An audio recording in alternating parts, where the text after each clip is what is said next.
Good evening, everyone. So welcome to our PVUSD board meeting. So we do have translation in Spanish. If you need that support, please see Orania López. Tenemos traducción en español. Si necesita de este servicio, por favor, pase con Orania López. If someone would like to speak to an item on the agenda, then you need to complete a speaker card and hand it to Eva Renteria prior to the start of the agenda item. So each speaker will have 2 minutes. And let's see. We'll move on to item 3.2, our Pledge of Allegiance, and I will ask Trustee Scow to lead us in the pledge. Ready, salute. I pledge allegiance to the flag of the United States of America and to the republic for which it stands, one nation, under God, indivisible, with liberty and justice for all. Thank you. So we'll go on to our interim superintendent comments. Mr. Sheckman. President Holm, thank you. Welcome, everybody. My comments always change, and our students from Watsonville High will realize that. I want to plant some seeds first with the board about a possible study session. I've heard from most of you. The 2 dates that the organization, the SSA, can come and present is December 7th and November 9th. You don't need to tell me here, but I'd really appreciate hearing from everyone over the next week. I'm excited tonight. We're going to get information about our test scores. And the other thing that I wasn't planning on talking about is I changed my schedule a little bit and got to go see the floats from Watsonville High kick off behind the fire station today. It was a sentimental journey for me as the former principal. And they were perfect. There was such enthusiasm there. There were a lot of adults, a lot of teachers, parents who were driving. The same guy who's driven a tractor in front of that parade is still doing it, and the kids just did a great job. It was a source of pride, and the neighbors were all watching, and you can see these guys smiling. So thanks for your hard work, and the kids who are there belong to Watsonville High. That's my report. Thank you so much. All right, we'll go on to our governing board comments and our reports on standing committees. So this is our opportunity to make a few comments. We'll start with our student trustee, Ruby. Thank you, President Holm. Good evening and welcome, everybody. I was able to attend the Queer, Transgender, and Allied Youth Summit at Watsonville High, and it was really an amazing experience being able to see students from, I believe it was a Tri-County area, come together and participate in workshops and overall have a very safe space for everyone. And I would like to share or express Happy National Coming Out Day. Thank you. Trustee Scow. Yes, thank you, President Holm. Good evening, everybody, and to everybody watching. Just a couple quick comments. I want to thank Senator Laird came and visited our campuses yesterday. He was at Radcliffe and at EA Hall, visiting the El Sistema program, to which I help out with, and building the orchestra. The kids played great. It was very nice to have our superintendent, our cabinet there. I want to thank Jen Bruno for all of her great work with extended learning. These programs have really become very successful, and people around town were telling me about all of our extended learning programs. So that was a very cool day yesterday, and the kids played great. And so there's going to be more exciting stuff, and I think the kids are going to play in December at an art thing before one of our board meetings. Also, some of us were at the Food What dinner, which was pretty cool. Great PVUSD representation there. Beautiful evening, great food. Seeing our kids learning about farming and developing all their skills, regardless of whether they go into farming. That was a beautiful evening. And lastly, I had a great little visit at Pajaro Valley High School. Just want to thank the new principal there, Principal Dan. He's doing a great job, and looking forward to continuing to support that school. Thank you. Trustee Flores. Hello, everyone. Thank you for spending your night with us tonight. And I did not have any standing committee meetings this last couple weeks, but I was able to do a couple site visits. I was able to meet with Principal Fahey at Landmark, and that was really nice. And I was able to attend some sporting events and that's always fun. And this Friday we have Watsonville's homecoming, so hopefully you can make it out to the game. Vice President Acosta? Thank you, President Holm. Likewise, the only standing committee that I was agenda setting committee, which is always fun. Enjoy seeing you all every week.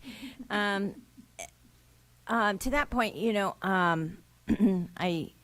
a few of the committees that we've been having struggles with having them meet on a regular basis, including our Intergovernmental Relations Committee meeting, which is really important. That's where certain elected officials from this board and the City Council and the County Board of Supervisors and hopefully the County Board of Monterey Supervisors are supposed to come together collectively. And we've been struggling for some reason to get that to be happening on the regular continuum. So I would strongly encourage support for also the proposed upcoming joint meeting, public board meeting between City Council and the school board. I think that's really important, right? None of us are an island unto ourselves in this community, right?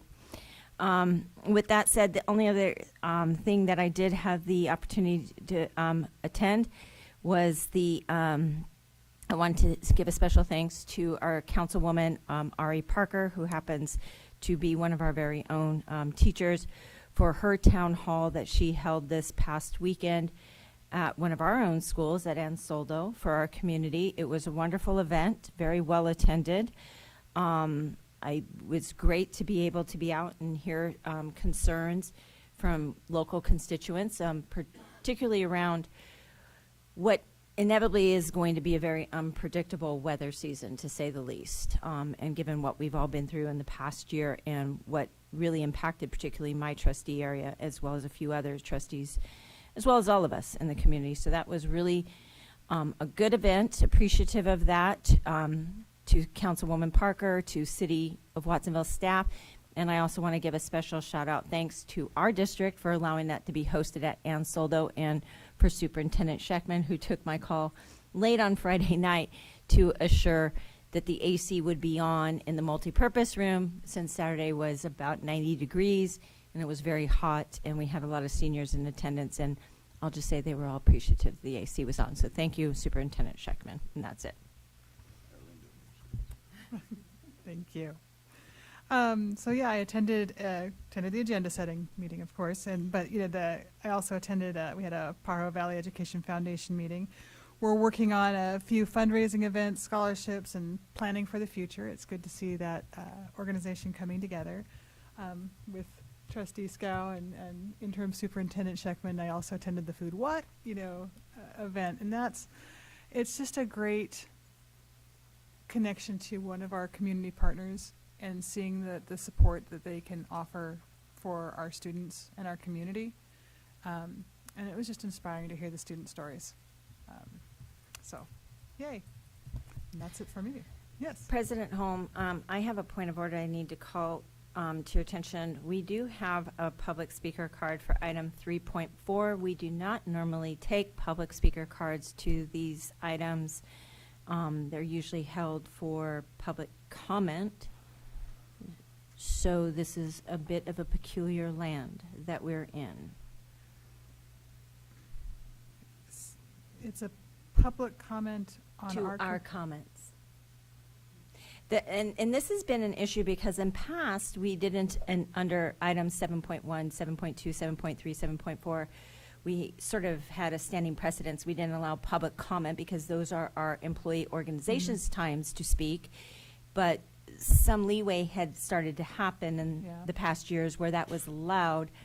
And so I don't know if you want, and it's your call as a board president, if you want to allow this unprecedented item to happen tonight, but I would suggest that going forward we need to look at that, because it's the same as the superintendent's comments, the governing board comments, and plus our employee organizations comments. That's reserved time for that, and public comment is reserved for public comment. So I think we need to take a look at that going forward nonetheless as a board, and have some counsel from legal counsel with that.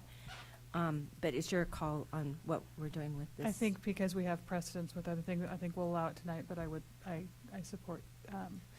And we for could the probably talk clarification. about it at agenda setting committee. And I'll Okay. follow up with Sarah. Okay, and so sorry I didn't call this person out before. Chris Webb, you're up. Please make sure it's related to our comments. Yes, actually, I wanted to express my appreciation for comments that were made at the last meeting. And I say this partly in light of my feelings about our overall national politics and the politics of this district. I want to say, Trustee Holm, I really appreciated your comments last meeting, your board comments specifically, because they showed courage. They were a great model. They showed that you valued the facts. And the reason, like, I even came to speak on it is because sometimes I feel like in our district now, we don't always value the facts, and it's causing harm to our students and to our teachers. Like the conditions, there were some facts at Renaissance that I thought should have brought change, and they didn't. And even when we've had leadership changes, some of these prevailing situations have persisted. So the fact that you acknowledged the mistake and corrected it, I can't be more appreciative, and I hope that that modus operandi carries forth to the rest of the entire district. Thank you. All right. So we'll go on to item 3.5, the high school board representatives report, and Watsonville High. You're up.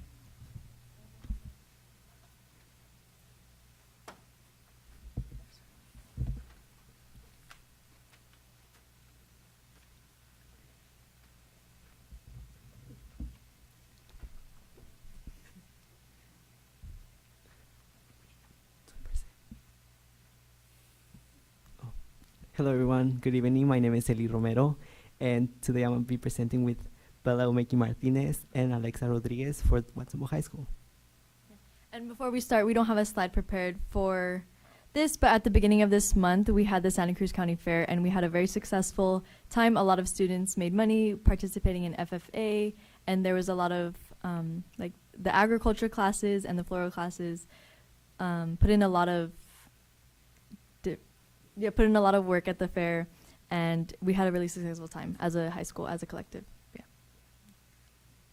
It was nice having money in our pockets back. I know, I'm part of floral design, so we did floral arrangements, and some people got up to $10 for their arrangements, so that was fun. Yeah, so let's continue to the next slide. So last week we had our homecoming rally. As you can see on the picture, there's Mr. Gregorio, Principal Gregorio, being pie on. So we had this friendly competition between students and faculty members who can do the roar the loudest, and then 3 people won, and then they got the opportunity to pie Mr. Gregorio. So that was really fun, and then all the students had really an amazing time there. And we had other games as well that were really successful, boosted a lot of school spirit. And then for our next slide, we have the different events that are coming up this week, because this week for us is homecoming week. So we have the different spirit days that each of our students participate in, and if they dress out, they get roar points, which leads them to get prizes and other things at our campus. And then we had our parade today, which Mr. Sheckman talked about, which was very successful. And then we have our game, which was mentioned, and our dance on Friday. And details are above. And then these are the different posters and the different themes that each of our classes did, and each of their floats today was based off of this. And then, I'll go this. For our parade, it was today, and shout out to Mr. Sheckman and then Miss Aguilera as well, who was there, took some pictures, hanged out with us, saw everybody. We had a lot of participation, a lot of successful floats, and it was just a really good time. Boosted a lot of school spirit, and it was fun.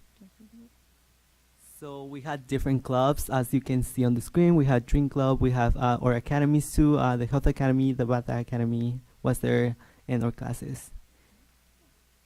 Oh, and all of our sports teams as well were there. And then this was yesterday. We had our National Coming Out Day celebration. We celebrated it a day early because of our crazy parade today. But it was very exciting. A lot of students came, made bracelets, wrote a positive message on our door, which you can see our lovely activities director, Miss Grants, walking out of saying "Be You." And it was just a positive and supportive moment in our school. Yeah. And we also, as Ruby mentioned, we hosted the Queer Youth Summit this past month, and it was successful, and a lot of people had a good time, got to meet other peers who are queer, and it was very uplifting. And for our dance, it's gonna be this Friday from the time is not always there, 6:30 to 10 p.m. So we have our plan already. We have a lot of security in there, and then we're taking our measures to the students we're gonna be hosting that night. And then, of course, it's October, so it's Breast Cancer Awareness Month, and we're making note of that. And every Wednesday, we are wearing pink to show our support, and, of course, giving students 4 points for that. And then we had our Pink Out game, a football game, recently on October 6th that had a lot of students show up, and it was fun. We're just showing our support, and each of our athletes who participate on varsity get pink socks, and so they get to wear those during the game and show support. And then we have our senior nights. The first one is the girls volleyball, the 10-12, and also cross country. So tomorrow, girls football is on the 26th, and then football is the 11-2, but we're still trying to determine the date because I think they're going to have another home game after that. I'm not sure, but we're still planning the date. This month, we also prepared for college preparation. We had our annual college kickoff on October 5th, where seniors had a brief celebration with an apple cider toast, treats, and college application survival gift. We also had many various college visits, including Yale University, Santa Clara University, SC Sacramento, and UC San Diego. We also have our PSAT coming up on October 23rd in the Mello Center. And we are officially having our counselor grade meetings where students meet with their counselors one-on-one.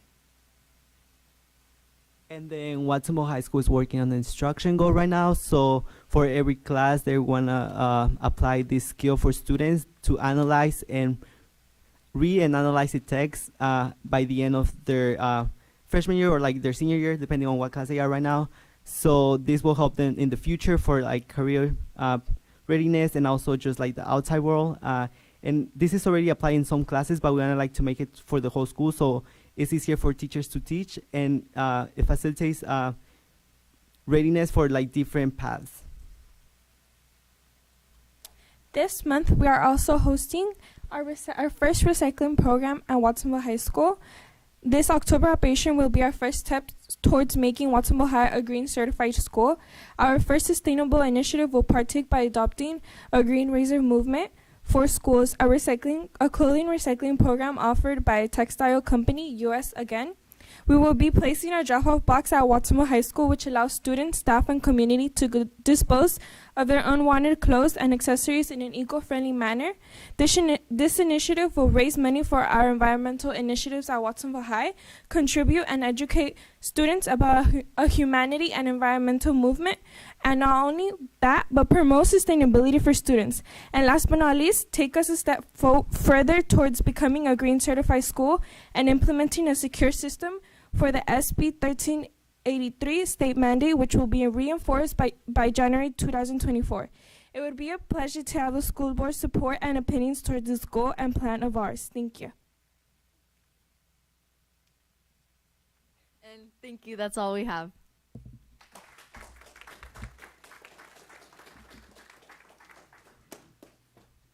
And Pajaro Valley High.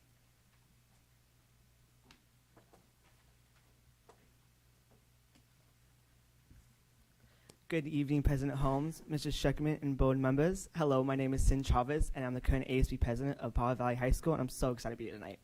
So first of all, we'd like to start with our activities. The first thing we had coming into the school year was Versus Week, which is basically the idea of having versus each other. So it was to make it more inclusive for everybody. We have simple ideas like Crocs versus slides, PJs versus jeans, Barbie versus Oppenheimer, which is everybody's favorite, Converse versus Vans, and our favorite is class colors. Every day we hosted games and activities during lunch and painted spirit jeans. At the end of the week, we invited everybody to join us in our gym for our first rally of this year. One big reason why we love 5 Stars so much is because we can reward our students for participating in Spirit Weeks. As of right now, Class of 2027 is in first place, while Class of 2024 is in second, Class of 2025 is in third place, and Class of 2026 is in fourth place. We hosted our club on September 14th. We had over 30 clubs and sports during lunch, recruiting new members and giving information about themselves. Our Dreamcom and ASB hosted Mexicans Independence Day on Friday, September 15th. We had music, games, and an intense game of loteria. Yesterday, we suspended all coaches and had our second annual call show. We planned to have music, and the trucks took over. It was amazing. It was so fun. We pulled out our yard games and had another intense game of loteria. Today, ASB and JSA hosted our annual National Coming Out Day. Our staffs and students wore a Grizzly gear and a PVSS pride shirts to show our Grizzly that we support them. Before the event, GSA hosted a VIQ party and raised a flag in front of the school. During lunch, we had our staff, students, and teams walk through our rainbow door to show support for our students. We also had GSA. This event is very important to us because we greatly appreciate everybody who's in the queer, and we love to support them. Next up, we have athletics. Our sports are in full swing now and in league now. Our football team hosted a Grizzly run where we invited kids in the community to come and race each other and play on the field during halftime. It was so cool seeing all little kids just have fun and just like go crazy. We're gonna do that for sure next time, next home game. Our cheer team is hosting a mini cheer camp this week for the kids in the community. They're gonna perform at our next home game, our pink out game this Saturday against Stevenson. Our volleyball team right now is playing the pink out game against Kirby. In the classroom, our teachers are working hard to make sure our students are receiving the best education. We are working hard on plays and performances, reading new books, and having great conversations about debates about life events. Our teachers are using 5 Star Up to reward our students for showing Grizzly pride, and both teachers and students are getting used to using the hostel in 5 Star. Our back to school night was a lot of fun. We had cheer perform to our parents. We had music and games for everyone to play, and enjoyed our clubs food that was sold. Our teachers met all the parents in the gym and had some amazing conversations with the parents and students. Thank you guys for your time. I greatly appreciate it, and have a good rest of your meeting.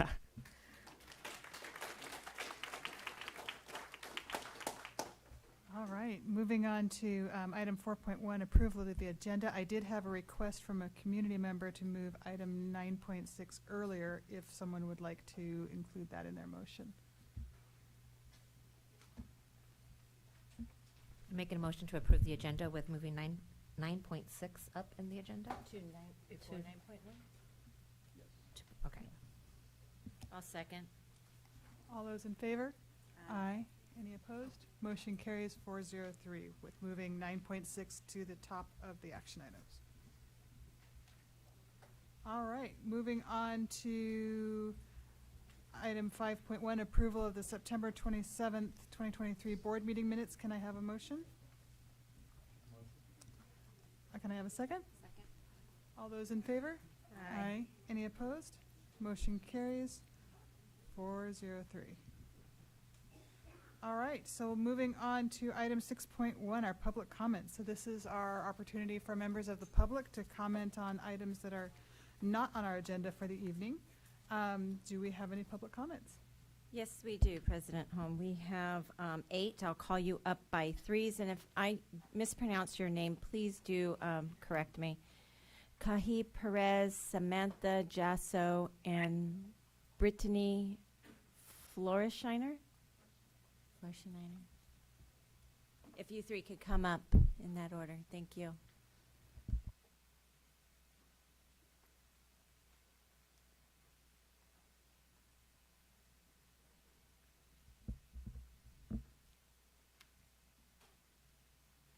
Ready? Yeah? Okay. Good evening. I'm Brittany Florshinger, parent to a child at 5th grade at Mar Vista Elementary School. I spoke 2 months ago about the fallout that has happened as a result of the decision that was made to pull our 5th grade teacher who knew our kids from being in 3rd grade with them, just 30 minutes before the teacher's end of shift on the day before school started, and replacing her with a 3rd grade teacher who was made to prep in less than 24 hours for taking on the 4th-5th combo class. I come to you tonight even more upset than the last time that I spoke to you. Since then, our school was given a teacher at our request, which was wonderful, but that ended up being setting her up for failure. Administration was well aware of the behavior issues in that cohort that were trying to be curbed by making smaller class sizes, but a teacher with no history with these students was put in a room with the most challenging students and given no support, despite her requests to administration. Needless to say, she quit after only 1 week, once again displacing our children and putting them back into the oversized classrooms with no support for those teachers. These moves have made unsafe environments and put more burden on the veteran teachers who just want to be able to focus on teaching the students and not behavior management. This unsafe environment has led to more physical fights between students with a reckless lack of discipline for those aggressive students. This has led to one student having her ankle fractured by another aggressive student who was not disciplined and had a violent history. I'm worried for my child each day that he might become a casualty of one of these fights. So I bring these concerns to the board as a plea for more help at Mar Vista before it's too late, and to keep record of the requests made for a safer environment for our children. I would like to know what else you can do to help our school. That was 2 minutes. Thank you. Okay.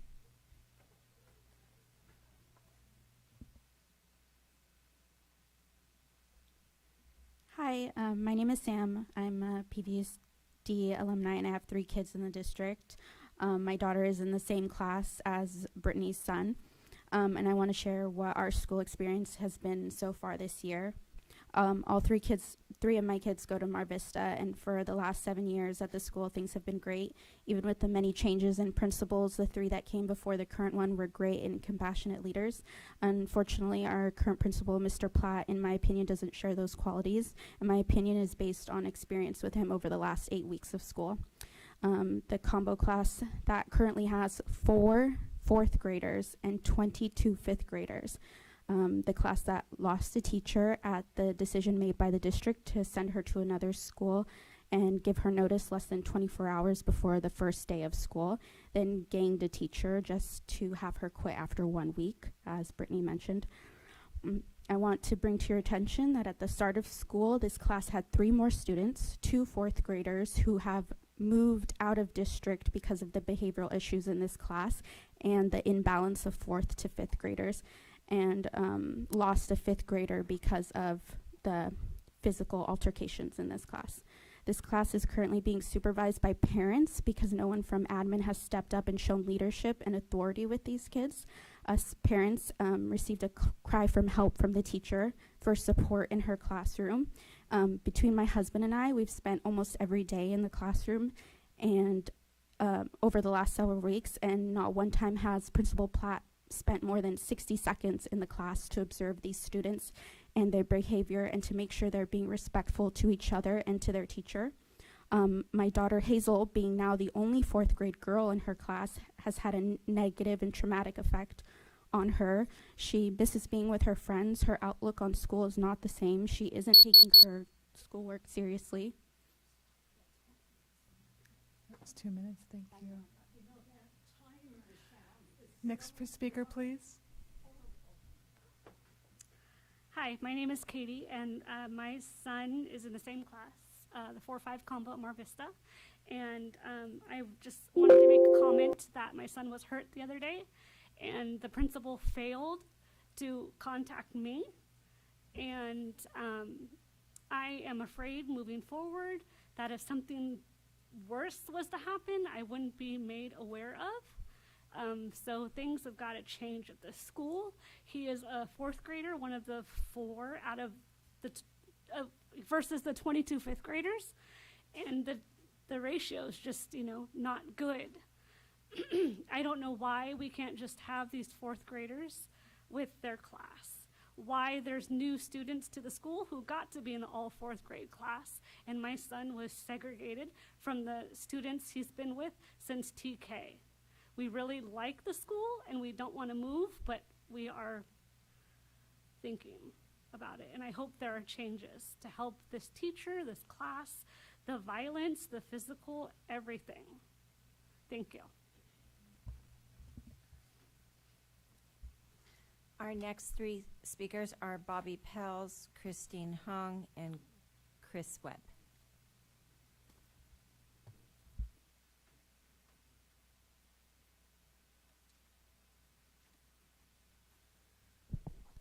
Good evening, members of the board and Interim Superintendent Scheckman. I have two issues I want to speak on tonight. First, I'm here to reaffirm my support for the Community Responsive Education Program and to express my appreciation for the written response of Dr. Santiago Cabales following the board's decision to deny the renewal of the CRE contract.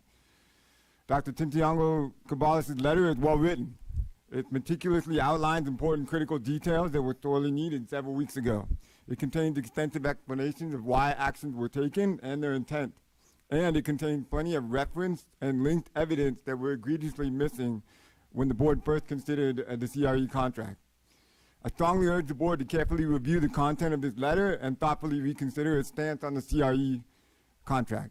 I also hope the board reflects on the harm caused to Dr. Santiago Cabales by some unwarranted comments that were made and considers the negative impacts that these have on our educational community as well. The second issue I'd like to address is a letter I sent the board last week. In it, I wrote about the lack of air conditioning in my classroom and how difficult it was to teach. I want to shout out Interim Superintendent Scheckman and the maintenance crew because they were out there the very next morning to fix my AC. And it was very timely. It was needed. Especially, I want to shout out Shane, who physically fixed the air conditioning. But while we're grateful for this, I hope this is only the beginning of a more comprehensive effort because there are many other buildings on Watsonville High that don't have air conditioning at all. And when it gets hot, it can sometimes get over 80 degrees, and in my room, it made it all the way to 86. And I think that this is not only, difficult to teach in, but it's also inhumane. And I think we can't ask our students to do their best if we can't give them our best. So I urge you guys to try to do something about it now while it's cool before it gets hot again in the spring. So thank you for your time.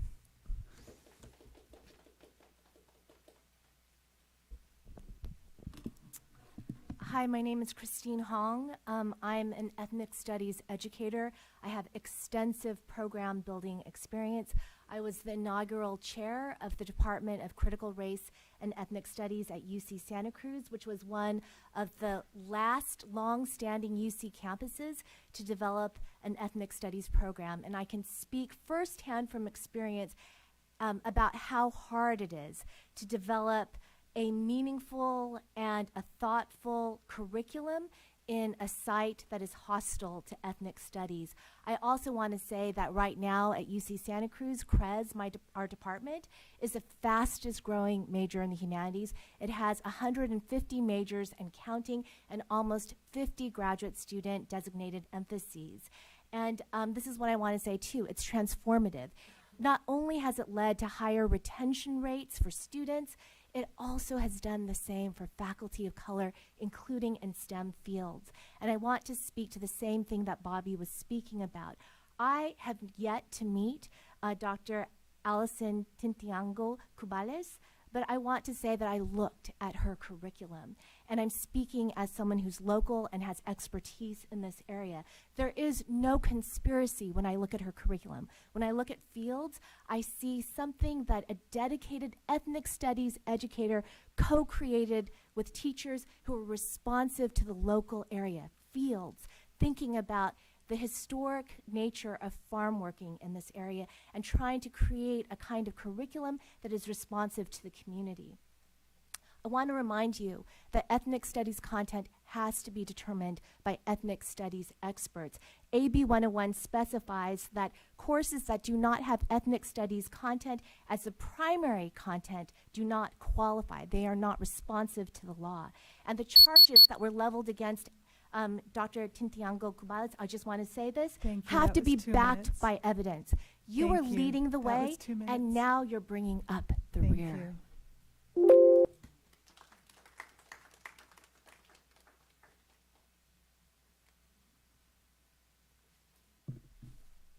Okay, so due to some downplaying of a serious incident at my site and the lack of a more proactive response, I'm forced to be more explicit tonight than I was last meeting and say the reasons why I wasn't so surprised that a loaded gun showed up on campus. Number one, post-distance learning, we lost our PBIS system. And this meant that we basically took away a lot of the behavioral and attendance expectations, and there became a pattern of basically enabling student misconduct. Also, last year we had a rash of fights, more than like probably ever in my time there. And there's issues with play fighting that have continued. The other thing was last year, a staff vehicle was vandalized, a knife was put in it, and the teacher was denied access to the security footage for a week. Then later, when they got enough time to come in early or stay late to review the footage in its entirety, the footage was lost. So that kind of pattern is why I'm not so surprised. So, and I have a request following up on that.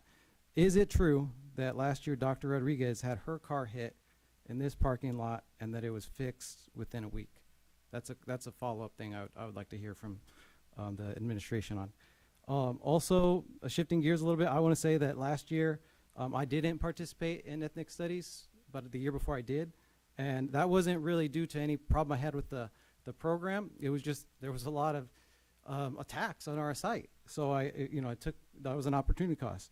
But I can say that at no time when I was working with CRE did they ever say anything hateful or teach anything hateful. So I was very surprised the way that conversation has played out here. Also, I want to express my appreciation for the appointment of Claudia Monjadas to her position. I think you guys did a good job with that. Thank you.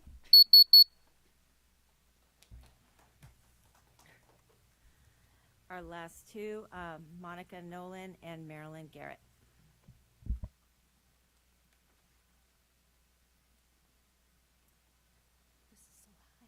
Goes down, right? Whatever. I'll stand to the side. I want to see your faces, and I don't feel like I can. Okay, good evening. My name is Monica Nowlin. I am the academic counselor for Renaissance and New School. I'm here to inform the board of the behaviors of a fellow colleague at Renaissance. He attends many board meetings and has addressed the board about my position at Renaissance many times.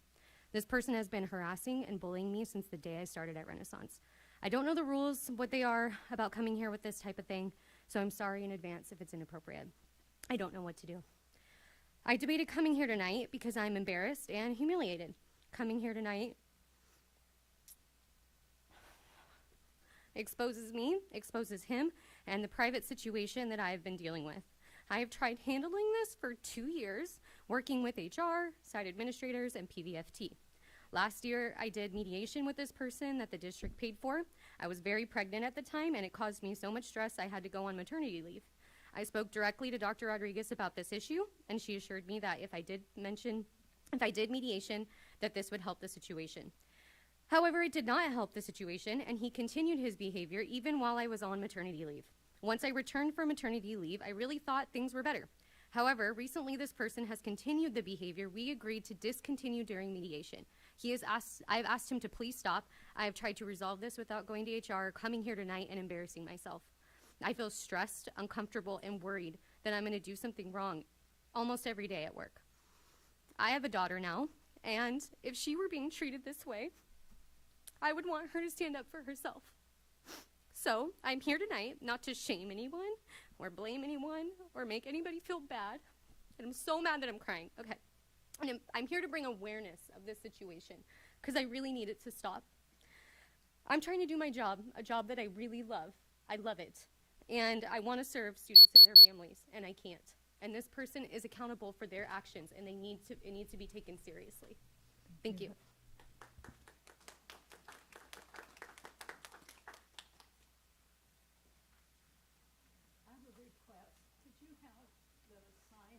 for the minutes instead of that horrible, shocking sound of beep, beep, beep, beep, beep. It's horrific. That's a nice sound.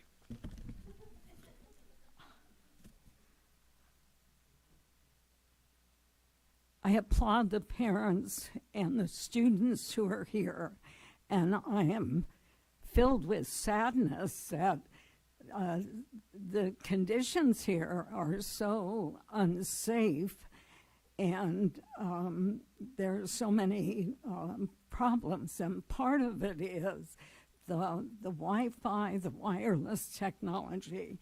I'm going to read a little bit, and I'm thinking of the students want to do something positive, work to have a wired Ethernet system in the schools. That would be one thing. Is Wi-Fi in the school making your child sick? This is from citizensforsafetechnology.org. Headaches, migraines, mood, behavior problems. We're just talking about behavior problems. Hyperactivity, learning problems, dizziness, nausea, memory loss, erratic heart rate. I can tell you I'm experiencing some of these symptoms in here myself. Asthma, shortness of breath, difficulty concentrating, frequent chronic illness, blood sugar fluctuations. I've read how this exposure to microwaves is related to causing diabetes. Muscle spasms, aches, joint pain, distorted hearing, allergies, anxiety, depression, skin rashes, sleeping difficulties, night sweats, weakness, and fatigue. If so, your child may be suffering from radiation sickness. Microwave transmitters for Wi-Fi are installed in schools. These devices are exposing your child to non-ionizing radiation for 6 hours per day, 184 days a year. Thank you. Schools should be safe and not have microwave That was 2 minutes. Thank you. assault. That is the last of our public speakers. President Holm. All right. So we'll go on to our employee organizations for the comments. And there's 5 minutes each, so we'll start with PVFT.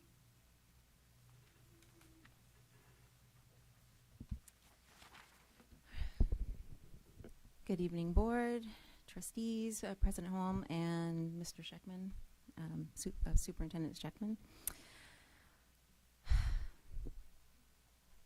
Public education is the common ground that binds us all together.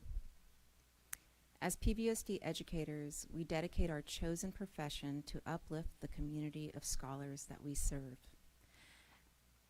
There's a survey that you'll see that I was looking through that, and I noticed that in one of the pages it was 78% of the population agree that public education is an important asset to our community. Those were the people that were from this area for that question.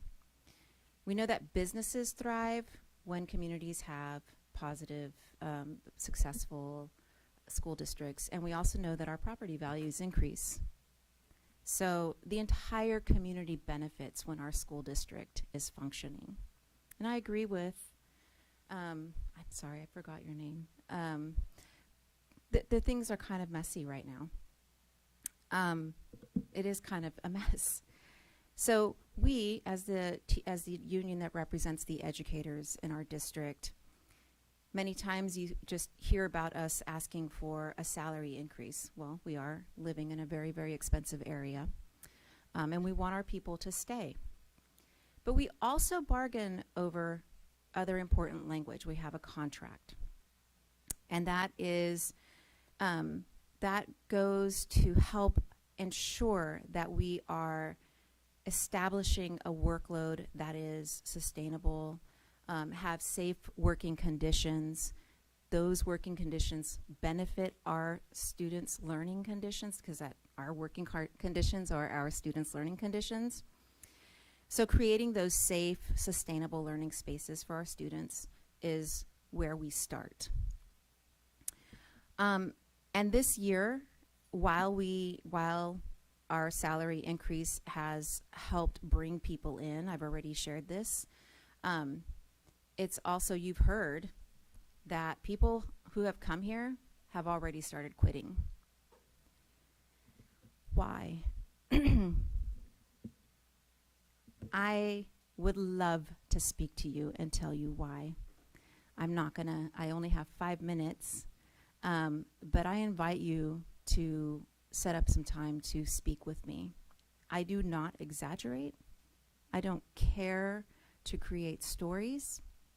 We represent the PVFT. I'm their elected representative, but it is over 1,100 people that are represented, and we hear from many of them. And the things that are happening this year, and I do want to commend Mr. Scheckman, our Superintendent Scheckman, who is trying to work on some of this stuff. But there is a toxicity in this district that is deep, and it needs to be fixed. We are wanting to fix that. So I just want to also, just like some other quick comments, that's really all I wanted to say tonight, because I'm frustrated by what I'm hearing from our membership. I'm frustrated and I'm saddened by what I'm hearing from departments, and it impacts our students. So as we move forward in our superintendent search, I really do want the PVFT to be a part of this search. We need to be included. CSEA needs to be included.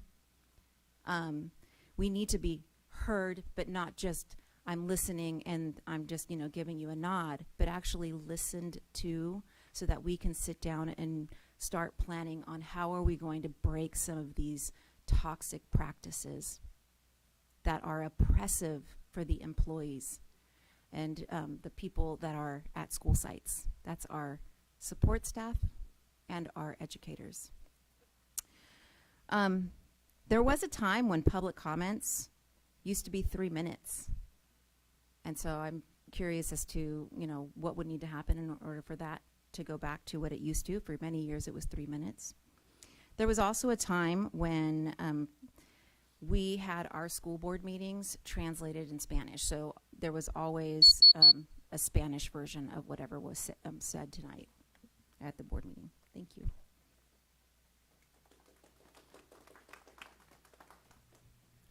Do we have anyone from CSEA?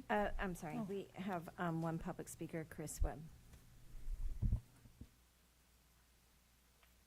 I wanted to thank Nellie for speaking at the last meeting on behalf of personnel who have had extra work put on them.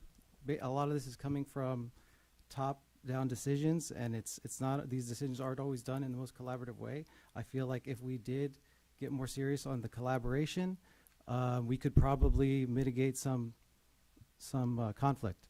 Also, like with that, I think another thing that Renaissance specifically would need would be, we don't I have a lot of demoralized academic advisors right now because they feel like their role, which has been recognized by WASC and part of our model continuation school, they feel like their role is increasingly not valued, and they're kind of like giving up in a way.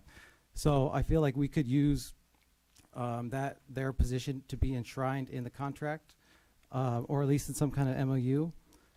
Also, there was a MOU that came this year where our lunchtime was changed, and then as a result of that, different people are being asked to pick up on the supervision that normally was just an adjunct duty and teachers were happy to do it.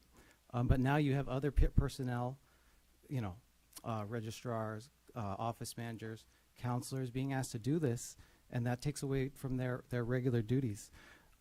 So I think that's another area where it's ripe for collaboration. I think it'd be good to meet with, the different district leaders, union leaders, and then site leaders to come up with a plan that's gonna work for everyone, including the students, because it's hard right now for teachers to Like just last Thursday, I couldn't not help out my lead teacher when our principal's out because I see there's like a fight potentially breaking out. Even though that's my duty-free lunchtime, I can't look away. I gotta step up. So I think we should consider that. Thank you.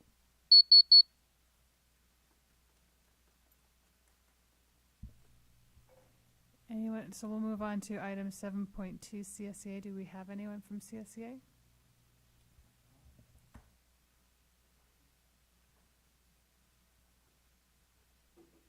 Good evening, everyone. My name is Layla Vasquez. I'm a classified employee for the last 30 years. Good evening. My name is Delilah. Layla and I are part of the executive board for Chapter 132. We are here tonight to show support that CSEA is in support of our Career Development Specialist 1. This position is unfortunately being recommended for discontinuation under item 9.3. It has come to our attention that HR and SELPA did not do their homework before hiring for this position. The employee and CSEA were informed that there are not enough funds to keep the position due to last year's raise, which was negotiated for all classified employees. If the district could not afford to keep the position, then why was the position run for in the first place?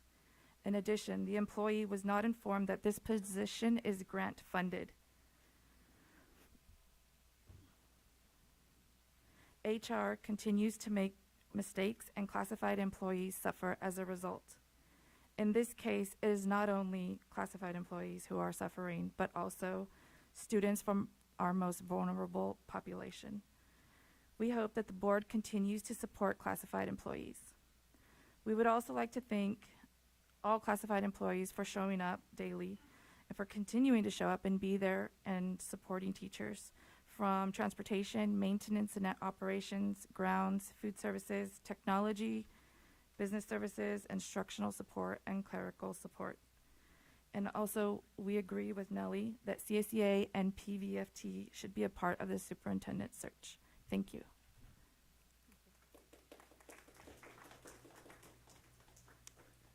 Do we have anyone from PAVAM?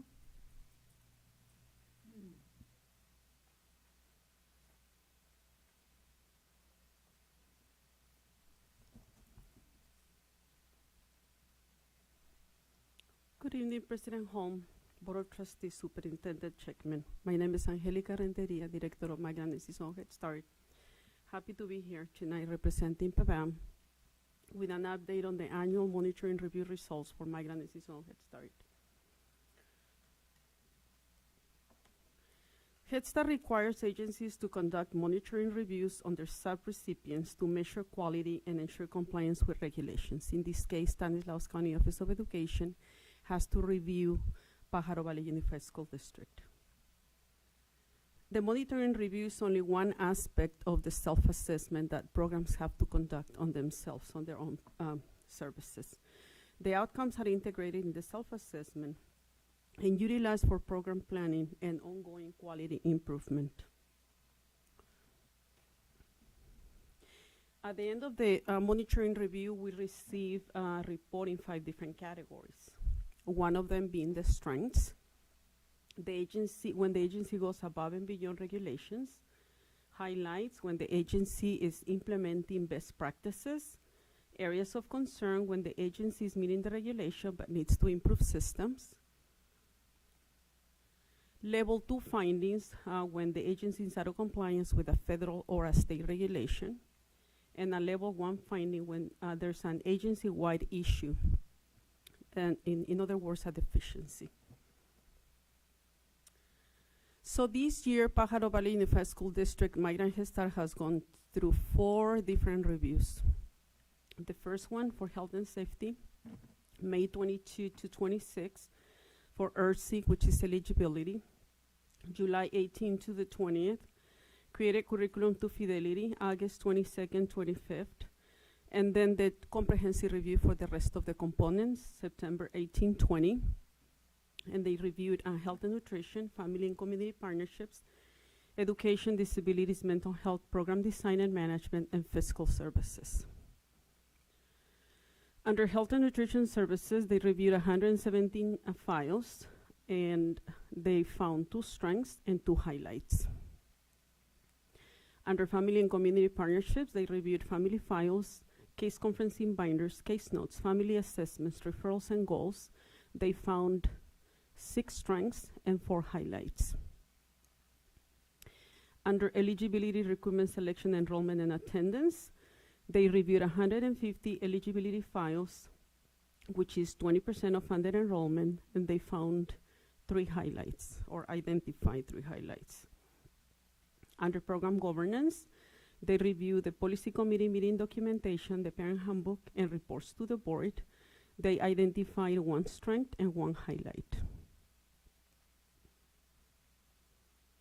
Under program management and quality improvement, they reviewed record keeping and self-monitoring systems, and they identified 1 strength and 2 highlights.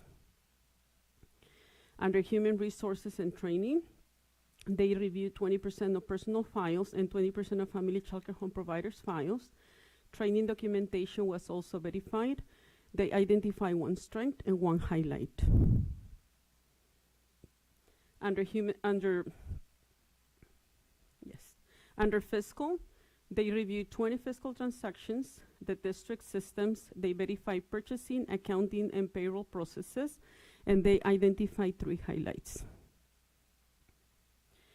Under the education, disabilities, and mental health section, they reviewed the same 117 education files, including children's portfolios, individualization tracker, and activity plans.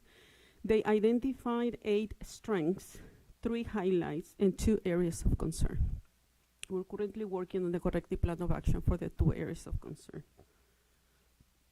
So as you can see, there were no deficiencies and no compliances identified. 19 strengths and 19 highlights for the whole program. The overall conclusion for the review teams is that PVUSD works hard to guide and support families to take on leadership roles and to advocate for the children's education, and that PVUSD has comprehensive systems of support, that staff works as a team to plan intentionally and systematically to offer high-quality services to children, family, staff, and the community. So as you can see, the results of this review is just a testament of the hard work and dedication of the staff and the district in general. Thank you. Any questions? Thank you. Thank you so much. One announcement really quick. We have the parent conference coming up on Saturday. Please join us. Thank you.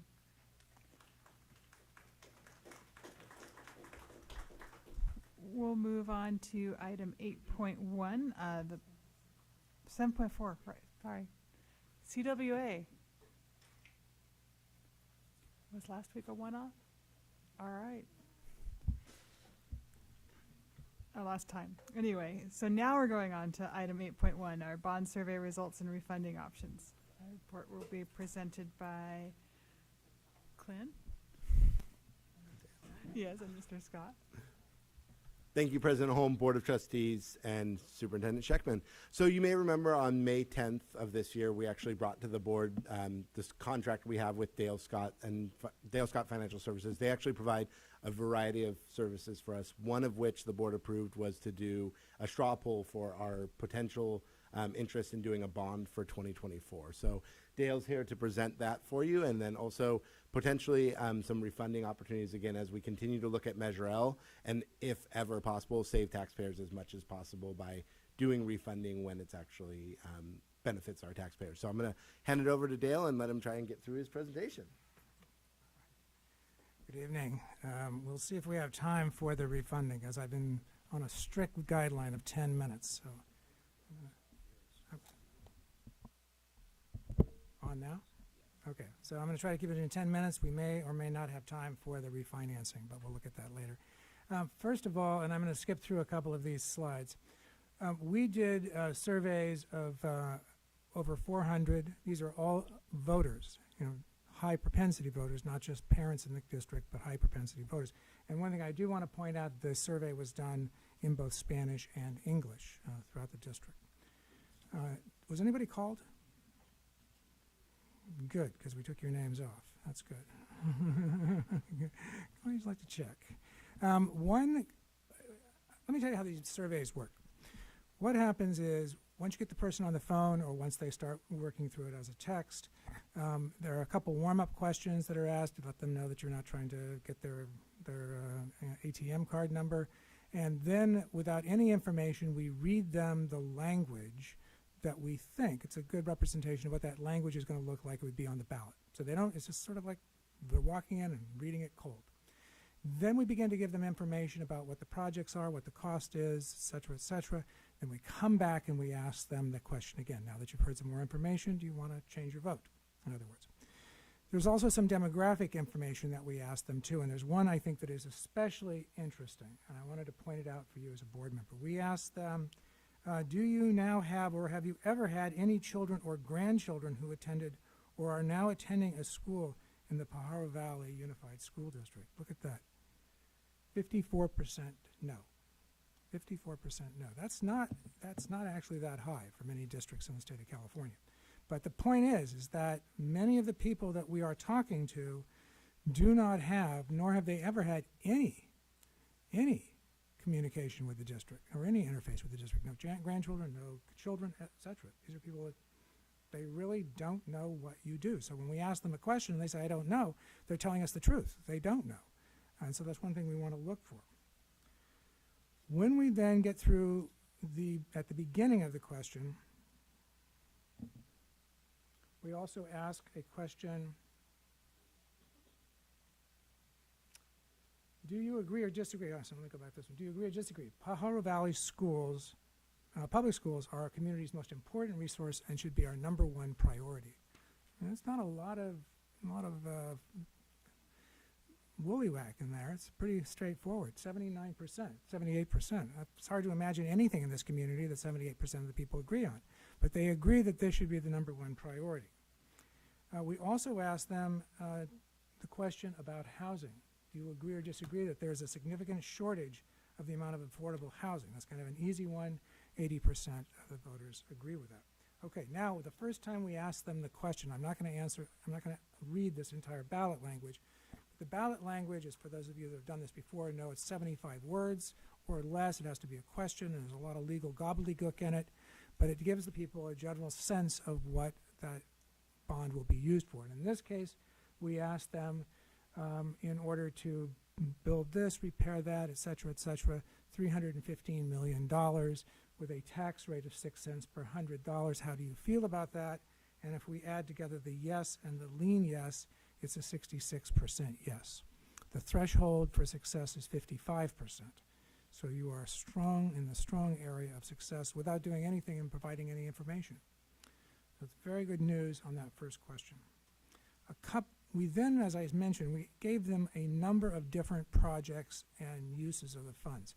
Now those are given to them randomized. Not everybody gets them in the same order, so we get any sort of bias out of that or when they get tired of listening. But now we're going to show them as they are when they're ranked by the highest supported. And I'll just share 3 with you. At the top, renovate classrooms to expand career and tech programs. Would you be more likely or less likely to vote for this if you knew that? You can see that 55% is the black line that goes through the center. That was over 80%. Number 1. Number 2, repair and replace leaky roofs. And number 3, develop technical robotics, coding, and construction courses. It's consistent with what we'd expect, repair the schools and improve job training. Frankly, there are no projects that we describe to them that do not get over 55%. So there's strong support for all the projects, but those were the top 3.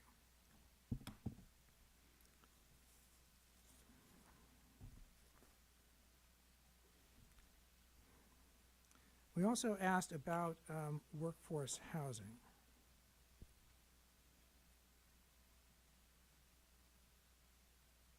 I'm sorry. We asked them questions about how they felt about the bond with some argument statements. And here's the one I think is the most interesting, and it won't be surprising to you. We asked them, if you knew that these funds could only be spent locally and couldn't be taken by the state and spent elsewhere, would you be more likely or less likely? Again, we are way over 80% on that, and that is consistent with what I see across the state and also across all demographics, age, gender, party affiliation. Everybody agrees with that statement for obvious reasons. And then we asked them if you know there would be full public disclosure of all the expenditures. Same answer. We ask then all of these questions that we've come through, we then go back to the beginning and we say, now that you've heard all of these arguments, would you be more likely or less likely to vote for the bond? You can see there was a movement of not much, frankly. Went from 66% to 69%. The no's, our no's, they didn't move, 19% no, 19% no in both cases. So with that, I'm happy to answer any questions about the survey. That was a little bit of a quick tour, but I wanted to be sensitive to the time. You are in excellent position for the presidential ballot. You have strong support to reach that 66%.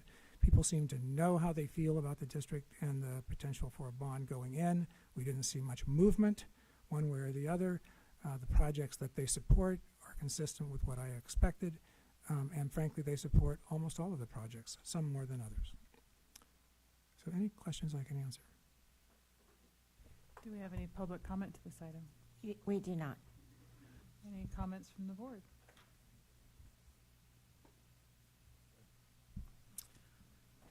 Thank you. Can you review how it was communicated, their portion of the cost, or what they would be responsible for? I know this is not a parcel tax, right? We're not talking about that, but was that kind of communication happen? Were they curious about that, or?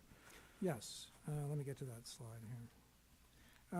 It, of course, is in the ballot language, but then we ask questions, and we ask it two ways. We ask them on slide.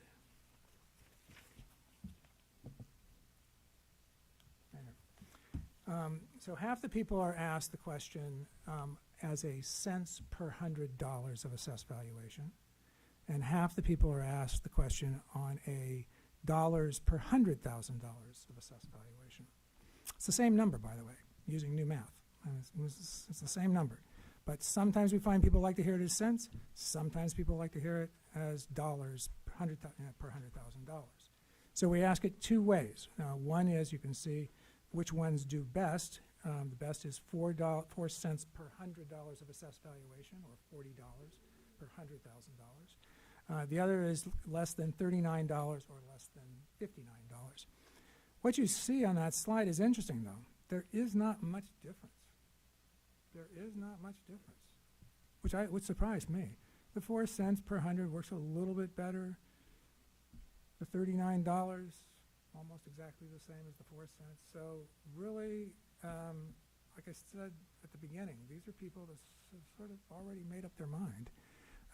And as I always say, the person that walks into the voting, of course we don't walk into voting booths anymore, but the person who sits down with their ballot with a copy of their property tax statement tends to be a no voter, because school bonds are about more than just taxes. They're about improving schools and improving the community. Thank you. Another question I had was about, and I think there's maybe some litigation or case law on this. Is there a way, if signatures are collected to put this item on the ballot, does that lower the threshold so it only needs a simple majority to pass?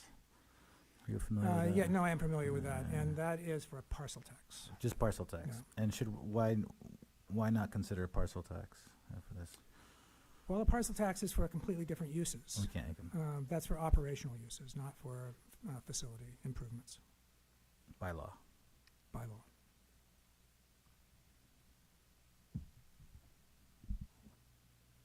Do any of you have any questions? Or? Thank you, President Holm. So I was looking at some of the questions that were asked. If we go back to that slide that started with some of the first ones that had the high. Is this it? Yes. And so I saw those top 3 areas, as you said. I mean, well, you could almost like rank those top 4 almost, right? Yes. evenly there, actually. All over, definitely well over 70%. And then could you go to the next one? I think it was, maybe it was there one more after that? There we go. So looking at these last questions, very different from those first that really ranked in like the top 3, top 4. And I'm looking at the middle question there, which is part in what is in the write-up on the agenda about construct below market housing for teachers and staff. And that is just over 60%.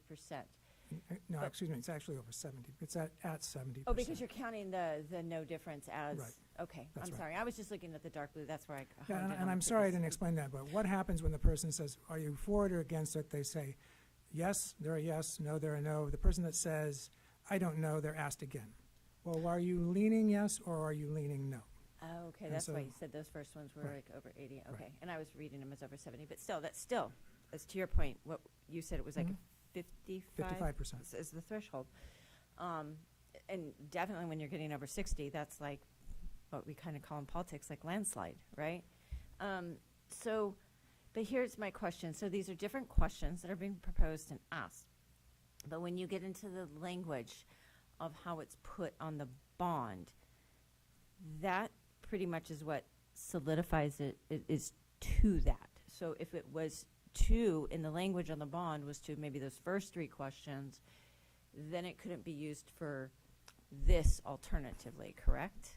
No, and let me explain. Sure. So the 75 words, I kind of think of as the movie trailer.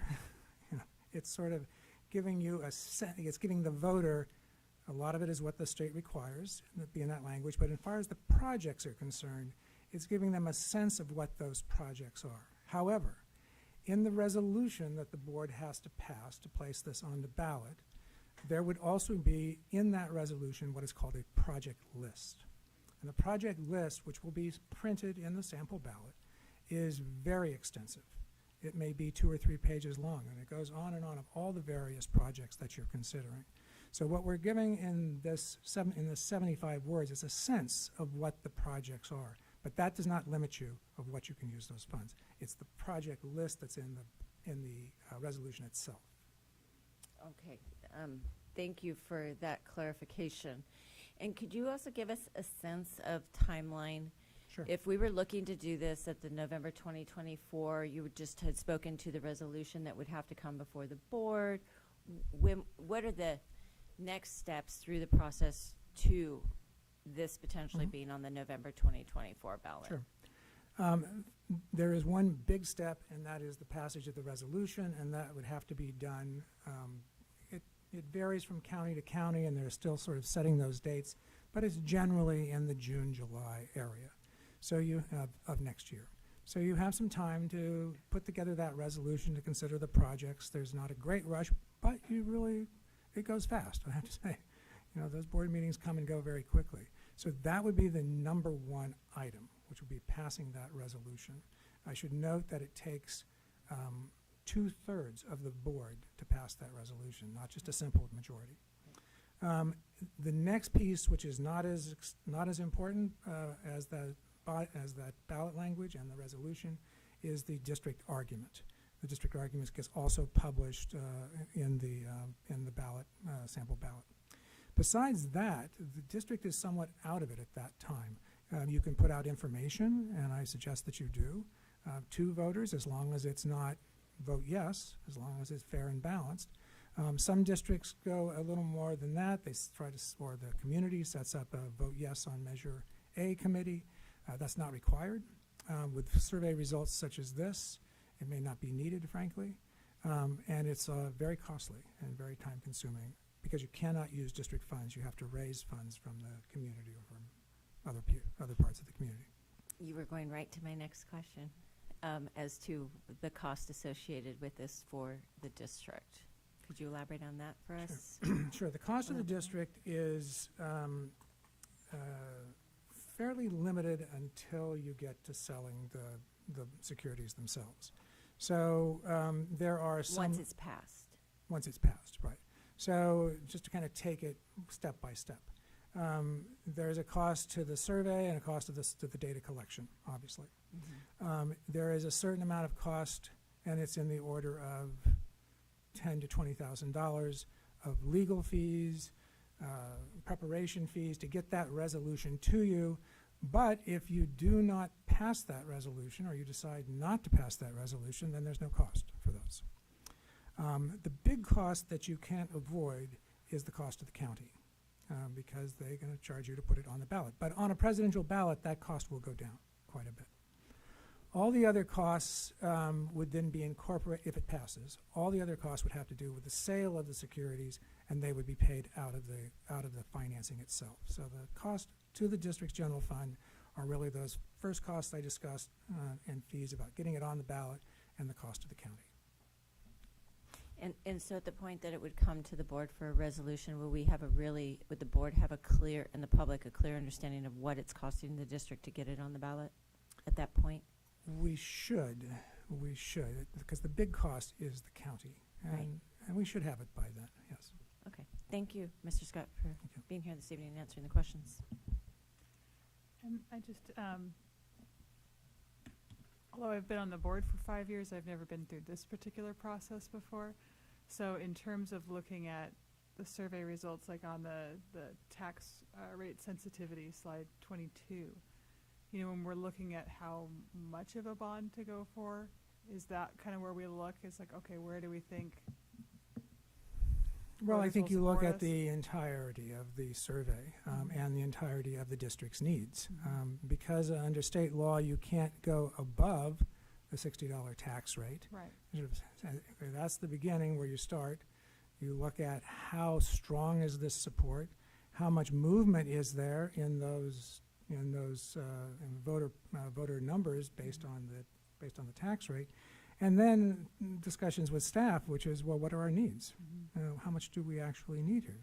Maybe that's not the right number. Now you may need much more, and there's ways to get around that as well. But that's a discussion that has to be had as well. So I think all of those things are important, not just the tax rate. Okay. Oh, go ahead. Nick, just to clarify, so it was a $315 million. How is that number chosen? Is that the minimum? That number is the maximum that the district could raise under that $60 tax rate. That's the maximum. Yeah, more or less. And do you know if we were to pass the resolution sooner in the year, because we're aware that other jurisdictions are also considering bond measures, do you know if it affects the order in which it appears on the ballot? And could we be first if we pass it first? I think that goes by county, and so I can't answer that question.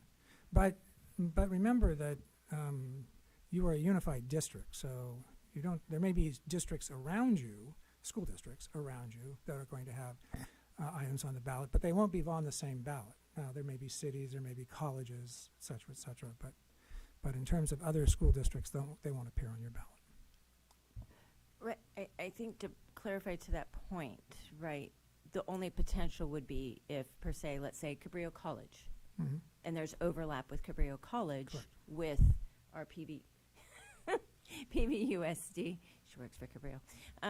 If there was that overlap, right, and there was, if Cabrillo College was potentially doing the same thing at the same time, right, or yes, there was something in the municipality of the city or the county, right? Okay. Yeah. Perfect. Thank you. It's a good question. I'll check. I'll check with this county. I've never thought about that. Thank you. You answered my other questions during the course of your presentation, so I appreciate that. That's it. Thank you so much. Do I have enough time to go through the refunding very quickly? Yeah, he still has 2 minutes and 45 Yeah. seconds. 2 minutes. Okay, here we go. And 45 seconds. It's gone to 30. Turned down to 35 now. Okay, very quickly. When the district issues bonds, we call those. Does everybody know what I say when I say tax-exempt bonds? Why they're called tax-exempt bonds? They're called tax-exempt because the owners, the people who buy those bonds, the investors, do not pay taxes on the interest. That's why they're called tax-exempt. It's because you're a municipality and the separation of the municipalities from the federal government. Occasionally, however, districts will need to issue, because of some federal regulations, will need to issue taxable bonds, which you did a couple of years ago.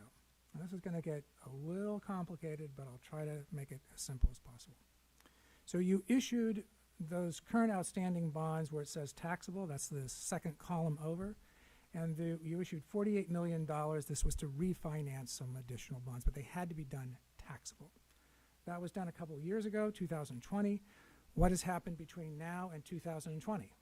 Interest rates have gone up, right?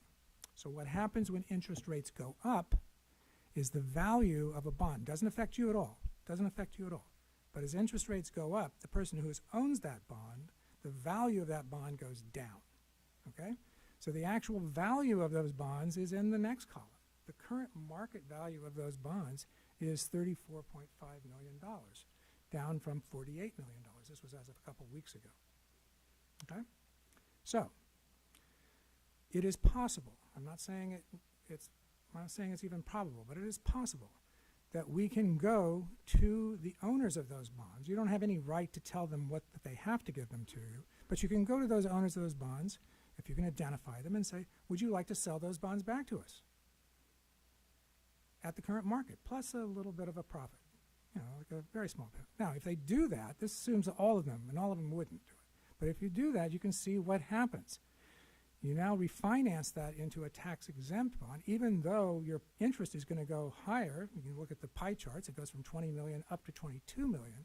The principal now has shrunk tremendously. So if we can get 20 or 30% of those bonds back, pretty good deal.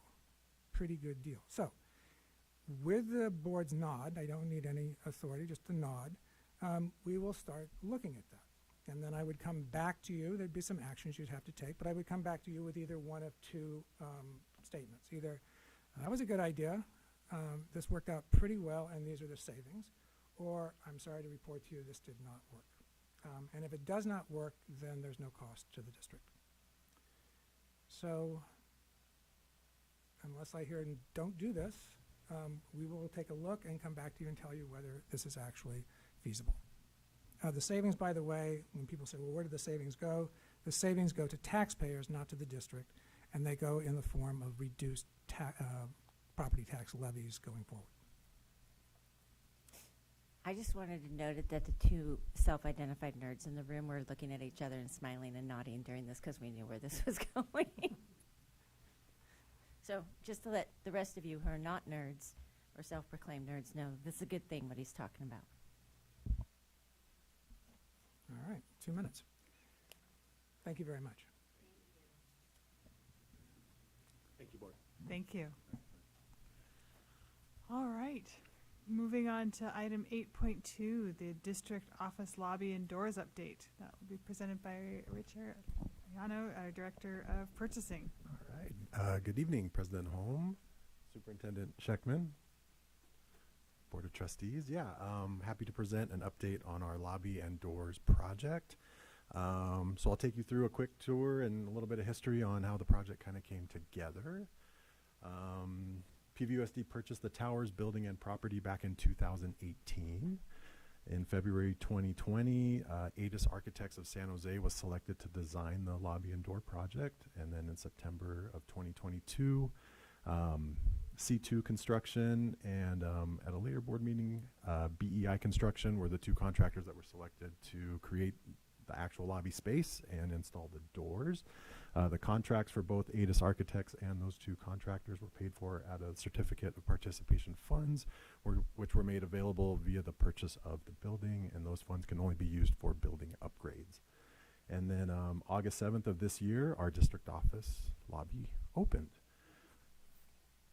A little bit of by the numbers facts. So 20 access doors at this building. We discovered that, you know, through the process of designing the project and working with our architect.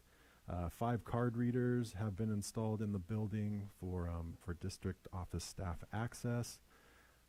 At the SELPA entrance, the ICE camp entrance, HR, and then we have 2 main hallway card readers in the main building.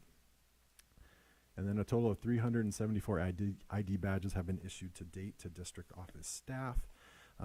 One other kind kind of by the numbers fact, we still have 3 public entrances to the building. So our main lobby entrance, our adult education department for entrance for their staff and students at adult ed, and then our migrant education office has a public entrance. Those other 2 for adult ed and migrant ed remain public because they have forward-facing receptionists or office staff that are at the doors to greet visitors as they arrive at the building. So the main entrance and lobby purpose and goals. So one of the very first things was limiting the amount of available entrances into the building. In that previous slide, you saw that there were 20 or so doors that could get you directly into the building. So we wanted to limit those. Our district office receptionist was traditionally on the 4th floor, so the entire time that this building has been occupied by PVUSD, receptionist was on the 4th floor. So not super helpful to folks that are trying to navigate the building or find their way through the building. Having the receptionist on the 1st floor now gives us the opportunity to engage visitors right when they step into the building.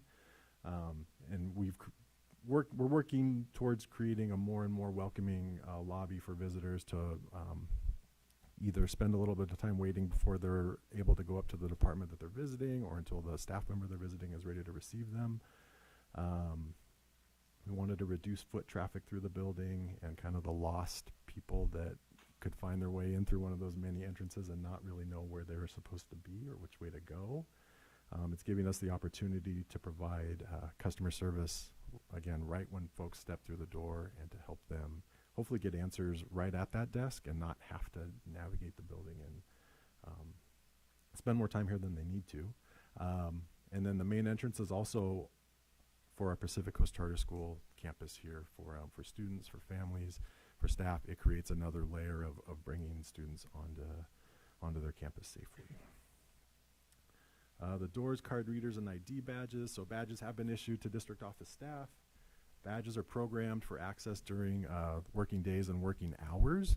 So those can be programmed depending on what kind of staff need to access the building at what time. So if our food service team needs to get in earlier, they can have their badges set to work at different times. The doors can be locked and unlocked remotely, and egress is still available from all of those 20 doors to get out of the building, no matter how the system is set. That remains intact. Okay, so now a little picture tour of kind of where we were and where we're at now. So these are the pictures before construction.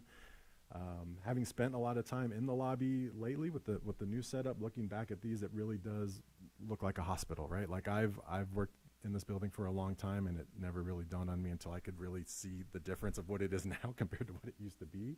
You can see that visitors were always greeted by, a couple of trash cans and a mailbox that nobody ever really used. You can kind of see somebody off in the distance at the end of the hallway just kind of staring at the wall. That was kind of a common sight for this building for a very, very long time. I know our human resources and payroll department has absorbed a lot of the the knocks on the door and the, hey, where am I supposed to be kind of questions before we had the lobby. So we've really eliminated that. Everybody that comes to the building, hopefully after this presentation too, this helps, knows that that's our main entrance, and that's where they can go to get help right away. Okay. Here's a little bit of what it looked like while it was under construction. The doors don't, in the middle right there, don't open like that. They slide, but that is how they were installed. And then in the lower right, you can see the interior set of doors. That's where there is an additional card reader for staff.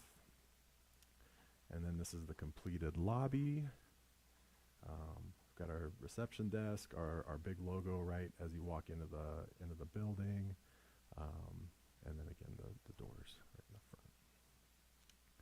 A little bit of what to expect when visiting the district office. So we had to change some of our practices and procedures for bringing folks into the building. So all public visitors and visiting PVUSD staff are greeted and checked in at the main entrance. So usually the questions are, welcome, and who are you here to see? Let me give them a call, make sure they're in the office and that they're ready to receive you. If there's questions that we can answer that are very, general, we're trying to take care of those right at the desk. We're building towards that. We ask that PVUSD staff do bring their ID badges. Most of us that work here are familiar faces to one another, but we want to make sure that staff are still maybe able to just have their school IDs. So if you don't have those, please inquire. You can contact me and I can help you figure out how to get an ID badge. And then our hours of operation for our main lobby are our normal business hours, 8 a.m. to 4:30 p.m. in the works. Interior door card reader activation. So we've had some long lead time items to get those items going. We're going to add a wall-mounted TV display to the lobby to have pictures of district events, meetings in the building, those kinds of things on display. Bulletin board cases for community announcements, and then a first aid cabinet. And then just some quick thank yous. So ADIS, C2, and BEI, and then really big thank yous to the team that's kind of brought the lobby to life. So number one on that list is our district office receptionist, Peggy Raymond. She's done a tremendous job with the transition from 4th floor to 1st floor and having a lot more face-to-face contact, and she's doing a great job. And then our executive assistant team that's helped fill in for coverage, because Peggy does need breaks and lunches. Ava's number one on the list. Ava, Jeanette, Veronica, Sophia, Lindsay, and Susanna, and then our administrators that have chipped in with coverage. So Allison, Pam, Andrea, Willie, Brian Saxton. It really is kind of I'm down there as much as I can be. It's a good break from what I'm normally doing sometimes.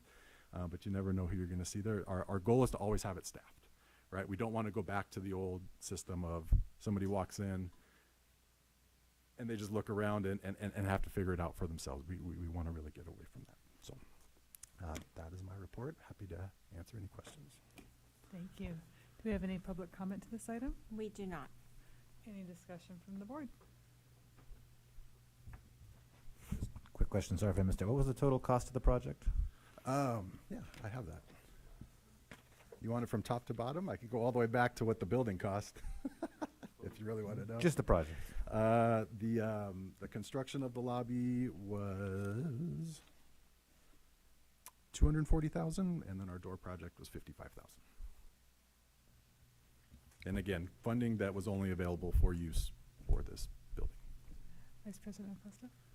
Yes, thank you, Richard. Yeah. I had been asking our CBO sometime at our subcommittee, safety and risk committees, right? I said, can we bring this? And also had asked Superintendent Scheckman, because I am one of the only 2 left board members that made this decision. So you can applaud those board members for making the decision as well to support this, right? Because this was one of those conditions of purchasing this building. And I can believe I'm saying this. I wish that my colleague, Trustee DeSerpa, who was on the board with me then, was here tonight, because she likes to correct me when I say this, that part of our direction as the board was to make that a cost-neutral situation. And it wasn't just, as you pointed out, and I appreciate to give the emphasis, because that was a while ago, 2018, that it wasn't just encompassing of purchasing the building at a cost-neutral position, but there were many things with this building that needed repairs, needed fixing, from the boiler to the roof, in between. And it's unfortunate that we're in this era of time where these safety calls are really in need and in place, but along with keeping our students safe, keeping all of our employees in the district safe at their work sites, that's got to be a priority of this board, and it was of the then board at that time, and I believe continues to be. And the part that Trustee DeSerpa likes to correct me on, as I say, it was supposed to be cost neutral, and how does she say it in Agenda City? It was actually cost savings, for light of, I think, a better word, right? So in other words, the district's actually saved money in purchasing this building. And this project, along with many other projects that have gone on in this building, was part of that equation, which is why I wanted, because it's obviously on show and display what's been done and apparent, but like I said, 2018 was a long time ago, and want people to be reminded of that, that a very wise board made a decision to do this in a cost-effective manner, I think, to the district. Yeah. While prioritizing safety for our employees, which is important. So thank you very much for coming tonight and being willing to bring this presentation forward to us. With regards to the staffing, I agree. I think that's important because, if people walk in, there's no one there and they can't get in, then it's almost like a hostile environment. We're trying to freeze people out, and we also don't want that.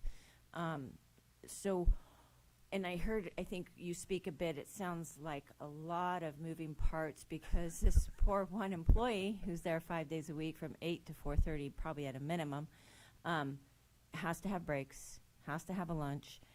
So what are some things I think that we could do on a more sort of sustainable, permanent basis to have some consistency where we're not, because it sounds like we're kind of picking and pulling and nabbing people from different departments and their jobs that they're getting. I mean, Allison should not be getting paid to be staffing a lounge. I'm sorry.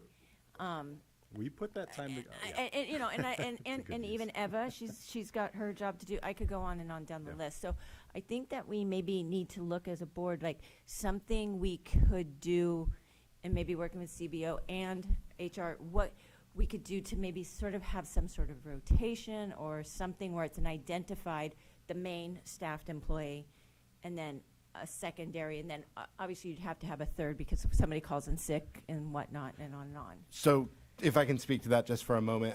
So obviously as we did this, I think Rich and I found out that we didn't know what we didn't know and started to realize, how does the mail still get done? How do these things get done? That when Peggy was on the 4th floor, it was a little bit easier for her to step away. So we're already in the process of doing exactly what you just recommended, of defining an actual rotation. Will be on Mondays, it's this individual, Tuesdays. So a rotation that we'll actually know who will be covering.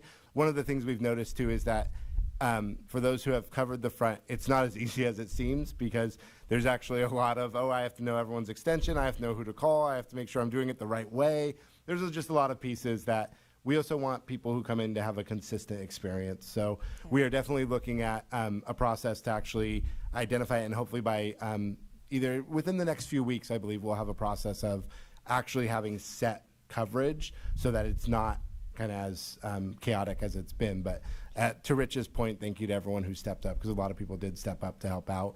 But yes, exactly to your point, we are looking at a more permanent solution of who covers so that it's not tapping on individuals like Allison or Brian to cover the front or Eva. Yeah, absolutely. It sounds 100%. like a plethora of people it's been tapped on. So yeah, if we could get some sort of update on that's just getting sort of rectified, I don't think that would take long to do that as a report and discussion item, and just so we have that wherewithal knowledge that we've gotten some stability there. That'd be appreciative. But thank you again. I love it. It's great. Of course. Yeah. Thank you. Yeah. You're welcome.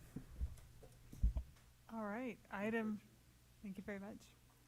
Item 8.3, our 2022-23 CASP data presentation that will be presented by Brooke Hopkins, our Coordinator of Assessment Accountability, and Lisa Guerria, our Assistant Superintendent of Secondary Education, and Claudia Manjares, our Assistant Superintendent of Elementary Education.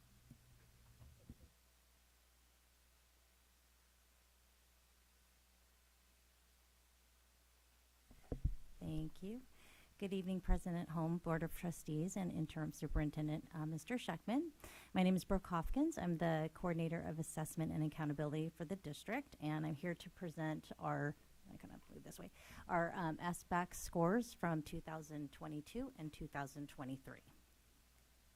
Just want to give a little bit of overview as we get started around this assessment. So what is an SBAC test?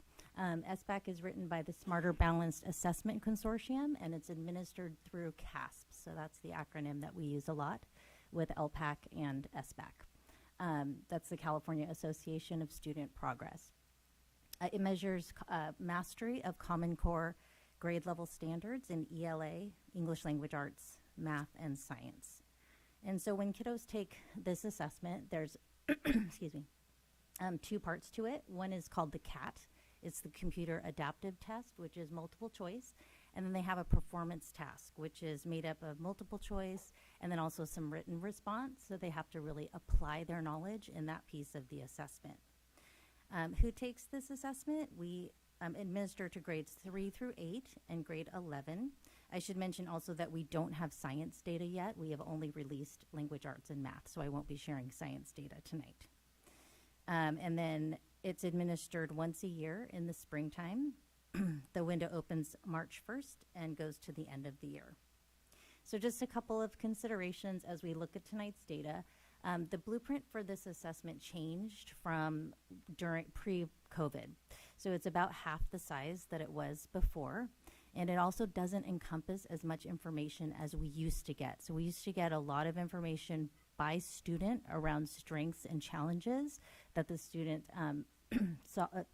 demonstrated in the assessment, but we would just really kind of get the score. Now we don't get those claims and targets.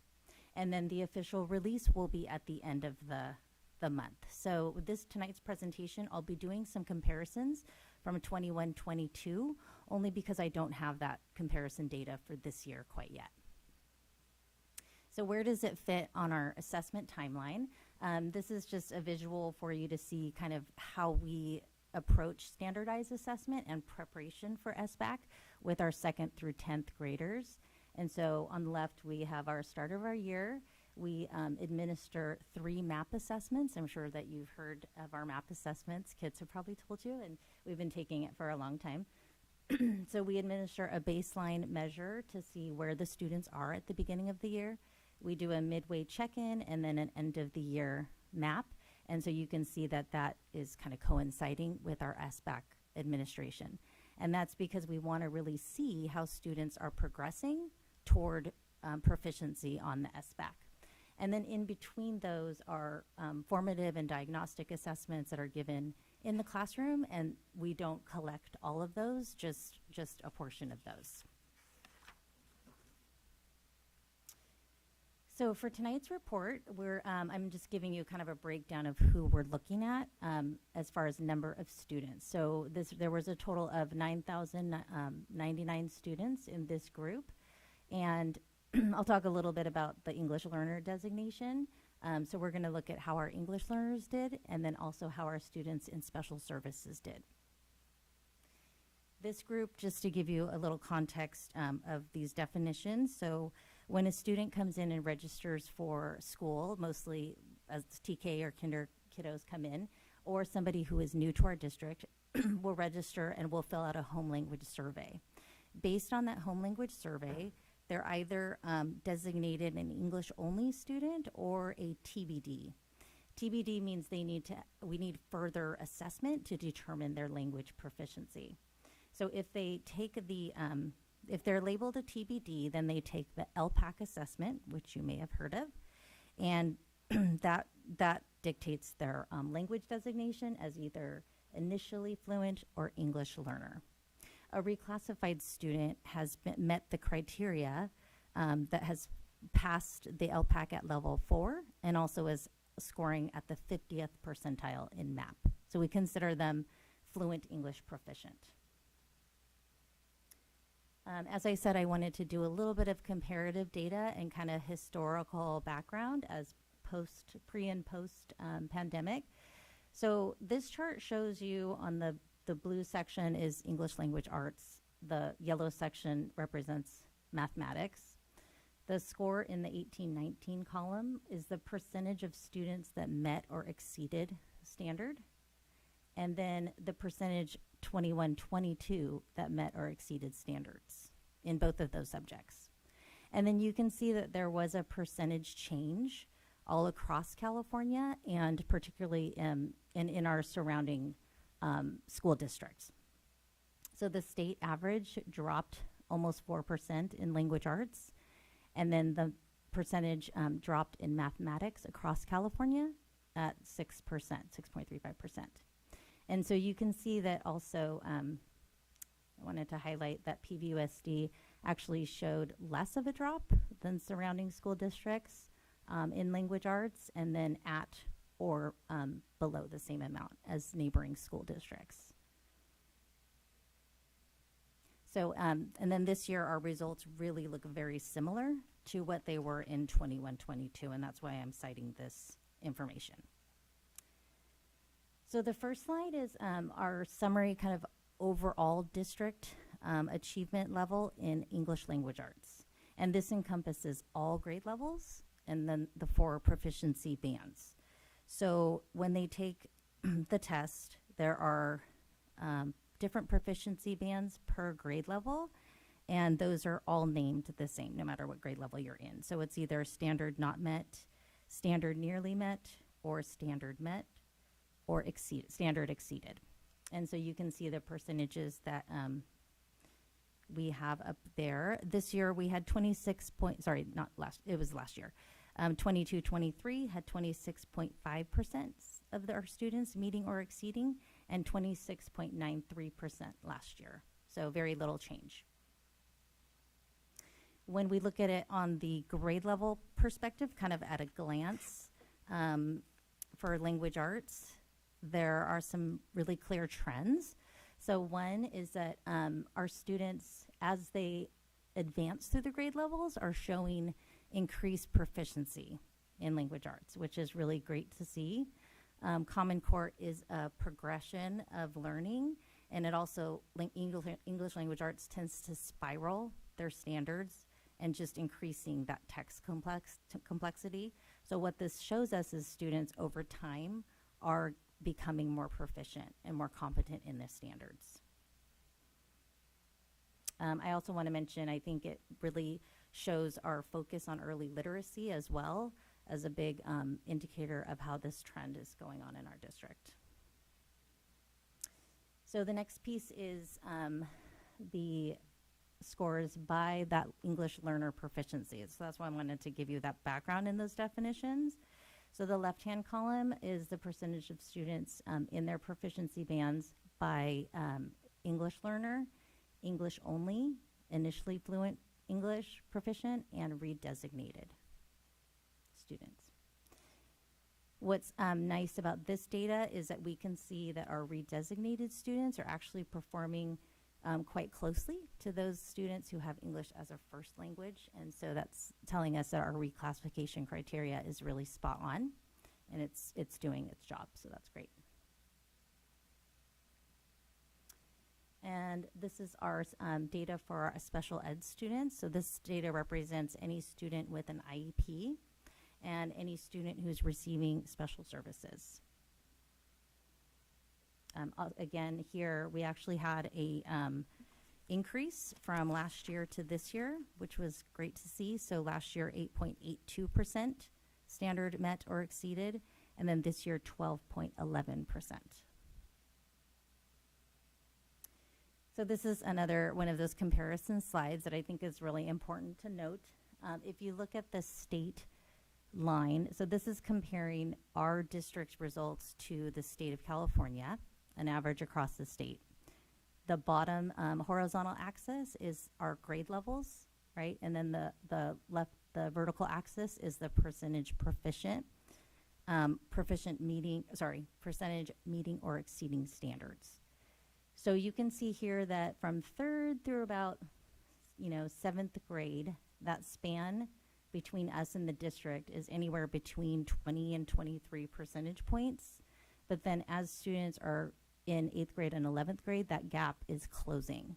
So that was really exciting to see, and I'm hoping that this trend is the same as it was last year. Moving on to math, so I'm just going to go through language arts and math this evening. Moving on to math, we have a total of 17.63% of our students meeting and exceeding. Last year was 17.12%, and so those numbers are about the same. When we look at the trends in math, it's a little bit different than in language arts. You can see that our students are actually showing more challenges in math as they're advancing through the grade levels. As I was talking about language arts earlier, that it's more of a spiral curriculum, math is really built on the year previous. So my inference is that as they're moving forward and if they don't have some of those foundational skills, the content is getting harder. This is the same breakdown for our English learners. And I think an important note here, you can see that our English learner data is about the same in language arts. With our redesignated students, you can see that the academic vocabulary may be getting in the way. Math now is much more about concept and kind of a lot more academic vocabulary thrown in. And so if students don't have that academic vocabulary, it can be more difficult for them. And then this is our special ed data. I have the totals here for you on that one as well. And special ed did see an increase as well this year. So we had 9.3% of our students proficient this year and 7.93 last year. This is the same graph, so you can see that in both areas, even though we are under the state average, our trend lines are very, very similar to what you're seeing across the state by grade. And again, when we get to the 11th grade kiddos, it actually is closing the gap as well as they're advancing through the grade levels. So that's good to see that that gap is getting smaller as the grades get higher.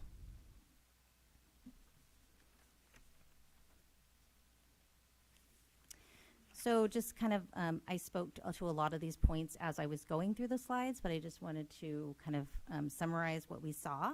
So students are showing increased proficiency in English language arts as they advance through the grade levels.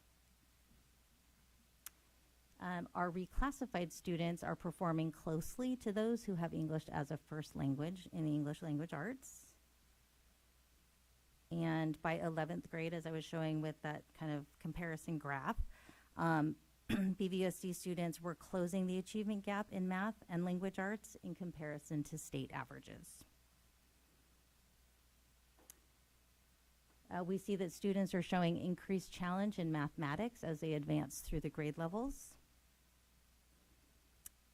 And that students designated as EO, RFEP, and IFEP showed less proficiency in math than in language arts. Students with IEPs are demonstrating challenges attaining mastery of grade level standards. And that the scores are really very similar with very little percentage change from last year, 2021-22, indicating to us that we need more refinement of district systems so that we can really continue to adapt to the needs of our kids in the classroom. So that concludes the data portion. I'm going to turn it over to Claudia or Lisa for the next piece.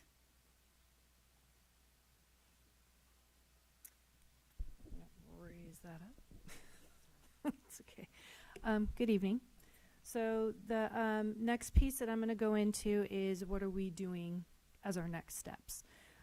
We brought this up just to kind of think about where we're living in this next part of the presentation. And this is what I'm going to be addressing is the stuff that's happening in between our map windows. So when we're saying formative and diagnostic assessments, this is what we're doing in terms of instruction and assessment pieces. So starting with elementary literacy, as I'm sure you guys probably remember, we have 3 sites that are receiving the ELSB grant, the Early Literacy Site-Based Grant, and those schools are MSD, Calabasas, and Radcliffe. This is the last year of that grant. There's actually a new grant that's we're going to be receiving, and we're going to have 8 sites that will be receiving that grant for this coming year. This is our planning year. So what this means for us as a elementary 18 school group is that when we just had our visit from Sacramento County Office of Ed that came and gave us some feedback on where we are in terms of making progress with our ELSB grant implementations that we've been doing, we are now going to be able to start making some finer adjustments. The good thing is that the components that we're using in terms of curriculum, that's actually something that they've seen across the sites, and so we've got the pieces. We just need to make some slight adjustments, as Brooke was saying in that last bullet point before. So with those, we're going to be looking at literacy instruction systems and structures. We're going to be looking at alignment of our site coach and district coach work so that we can use the information we're learning from our grant sites and be able to replicate across all of our sites. And then using our administrative team, helping them focus in on students who are close to reclassification, using clear goals monitoring, working with our state and Fed department. Looking at secondary literacy in the middle schools, we will be continuing to look at where the students are needing more support in terms of foundational skills. We notice that that's one of the things that some of our kids are coming in with and needing more support, hence why we're using Power Up and really focusing in on trying to do differentiated instruction in the middle school classrooms. We're going to continue our focus in on the Common Core shifts for literacy, which include the use of high quality text, citing evidence, and then also student engagement and voice, and that's both for middle school and for high school.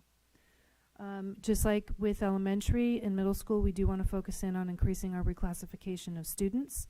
And then one of the pieces that we have going with our high schools is we have two of our high school sites have a very large group of teachers who are participating in the equitable grading practices training that's going on through Santa Cruz County Office of Ed, which is a really great piece. That's part of their PD strand for the year. So those are the pieces we're focusing on for literacy. Adjust this back down. And looking at the math focus in elementary, it's really looking at the highly effective first instruction. So our Bridges program that we have is a rigorous program, math program for our elementary students, and ensuring that we have it implemented in the classrooms. And then it's really about students doing the complex thinking. Sometimes when we visit classrooms, we think we need to have students do more of the thinking and the teachers not doing so much of the working, right? They're already working hard enough. And so how do we transfer that thinking from the teacher more onto the student so that they are able to do the complex thinking? The other thing is the targeted differentiation. And so this is especially important for our students who have IEPs as well as our English learners. So ensuring that our students have the supports that are needed in place, whether this is with the academic vocabulary that students are using with the math, or if it's more manipulatives, whatever it is that the students need to support in math. For middle school, as you're aware, we just adopted a brand new instructional materials curriculum, iReady. The great thing about iReady is it does bridge the gap between elementary and high school. Before, both elementary and high school, the curriculums that we had are very rigorous. It's very student-centered. It's about the complex thinking. The middle school was missing that piece. And so transitioning to the iReady, it allows for a continuation of the program and more collaborative structures and more collaborative talks for students. Additionally, there's a lot of resources for teachers to allow for differentiation for our students with IEPs as well as our English learners, and that's built into the program, so more targeted individual instruction can happen with the resources that are there for the teachers. In high school, it looks small, but there are huge lifts. So the first thing is the CPM, the development and the professional development and the mini meetings, which is our director of math, ensuring that when teachers are asking for support, he has that time and that availability to making sure that they receive the support that they're asking for, as well as using CPM, the company, to host the professional development when teachers want to attend. Second thing is the support for the integrated Math 1. We've seen across the district that Math 1 is a great challenge for a lot of our students. So we are currently looking at best practices research, doing research, as well as looking at districts who are succeeding across the state to figure out what supports do they have in place for Math 1 so we can ensure that we can build these in. Additionally, if a student fails Math 1, what are we going to do district-wide so that when they go on to Math 1 the following year, or if they take it during the summer, that they have a higher chance of succeeding and passing the class. So this is one of the biggest lifts that we have in the math department currently in high school. When we're looking at the administrative focus, we're really looking for the site leadership and helping to develop the instructional leadership so that the site administrators can help support teachers more effectively. So the three focus areas are the data-driven instruction. What does it mean to be data-driven? How do you help support looking at student data? How do you help support teachers in the classroom with that data to say, let's look at the students, how are they doing, and to drive those meetings? Observation and feedback, and then looking at the school culture to ensure that the school site is a place where students can learn, want to learn, and that the students are engaged. The strategies, some of the strategies is the EduClimber data management system. So this is at the fingertips, helping to pull together multiple points of data that either administrators or teachers can use to look at the students that are sitting in front of them. Professional development strands focused on high impact teaching strategies, and just instead of just a smattering that's all over, really focus professional development, professional learning communities, impact teams, maximizing instructional time, and strengthening assessment protocols. Now, when we look at the SBAC scores, that we know that this is just one of the data points that we look at, and that's why that when we looked at the assessments across, there's lots of also assessments and mini assessments that teachers do inside their classroom that they use to help guide their instruction. Those are one of the data things, like if you look at a car, a dashboard, it's one of the things that's on our dashboard to tell us the health of our car and how fast we're going or slow we're going or whether we need to do. So it is one of the indicators of the health of our system, but it's not the only thing, and there's lots of other things that we do look at across our system. We do have, I strongly believe that we do have the right instructional materials. We also have the right people in our system. We have the amazing teachers inside the classroom. We also have the building the capacity of the administrators and the management. And so we have the right pieces. It's now building the collaborative teams together and using our collective efficacy to help move and support our students to have so that we can move forward. And so with that, the three of us will hear for questions. Do we have any public comment to this item? Yes, we do. We have one. Roddy.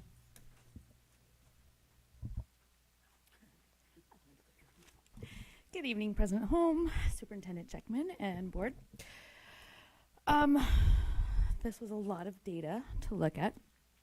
So I just want to start by addressing a couple of points. And the first was one Ms. Aguirre was just talking about is the number of assessments. And I cannot tell you how much feedback I have gotten in this role, sitting in Curriculum Council, and both as a teacher in the classroom, of the just sheer number of assessments we are doing to these students that, for one, are not super relevant to my teaching and their progress.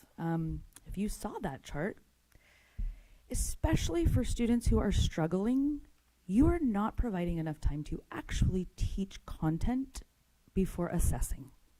So I would really urge, and I know this is a conversation we've had 1,000 times, to reassess the number of assessments we are using on our students. And then I want to point out, I have been sitting on a committee that my understanding was requested by this board about talking about at the elementary level how we provide access to students with things like music and visual arts and science. And there honestly, there isn't a way to do that equitably with the time we have in the day. And so what has come from those discussions from the really qualified coaches and teachers and directors in the room is that there is no integration. We are, and I'm paraphrasing from the people in that room, we are teaching in silos. And we look at just math and reading. And when we are working with populations like English learners and like students with IEPs, they need the arts, they need that music, they need those integrated topics. And we have qualified directors, we have qualified coaches here in this district office that could take those curriculums and create an integrated program that would be more successful for our students, and that we would have enough time in the day to teach. Because what we're currently doing by separating all of those things is we're missing content that is core content. Thank you. Any questions or comments from the board?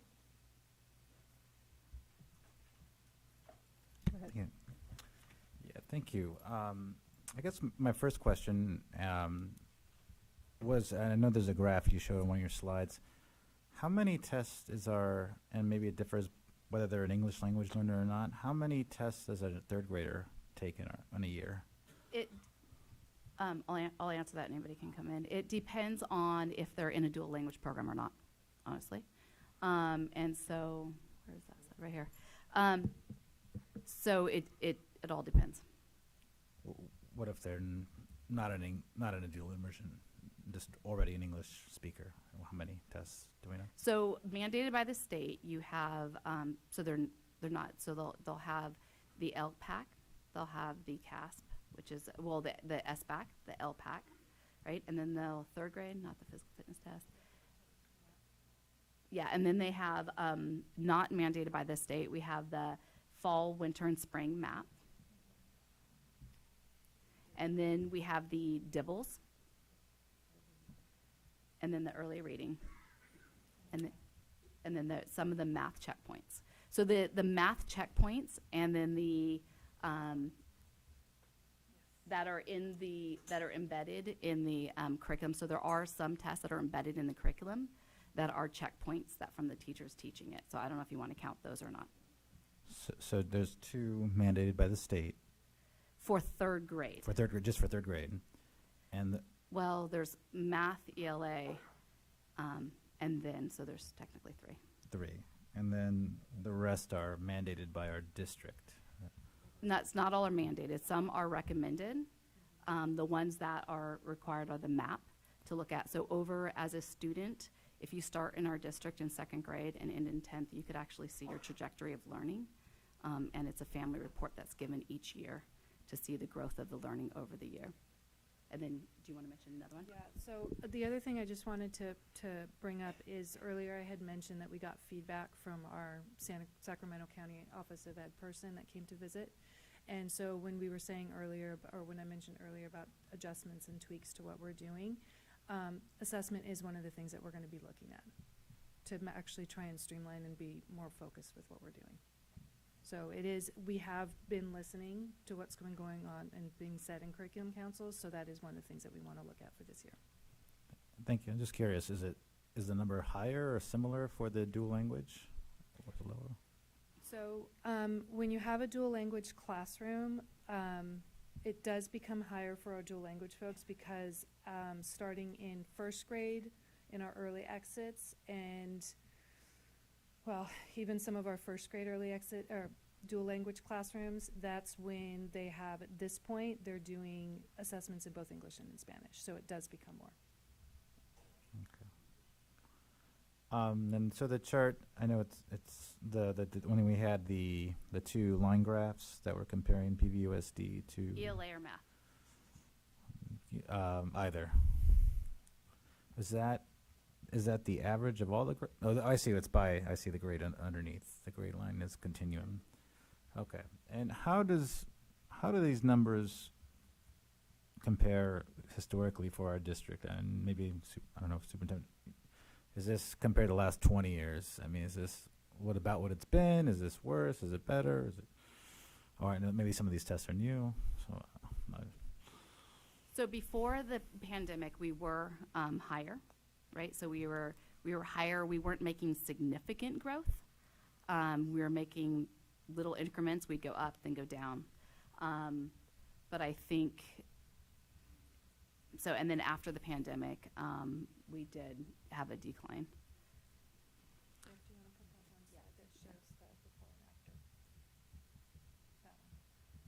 Okay.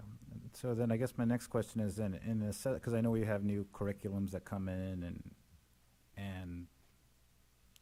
I assume we adopt them because we think they're going to help how do we when and how do we evaluate whether the new curriculum we're bringing in is actually working and effective? How does that process work? It actually takes some time. If we didn't have the pandemic, we'd have a lot more data on benchmark. That really did put a wrinkle in it. So I was going to show the fourth grade, but not. So anyway, so probably depending on when the curriculum, so benchmark was before. By now we would have had that information, right? We would have had that, but we can't because there was other factors other than just the instruction. There was a whole social experiment that took place and happened that we're still trying to recover from. Our students had an experience in school that they didn't have an experience before, right? And it changed the way that they returned. And we're still trying to make adjustments to make sure that our students are engaged. Because our students were at home doing 5 different things while their teachers were teaching. And coming back inside the classroom, it was completely different.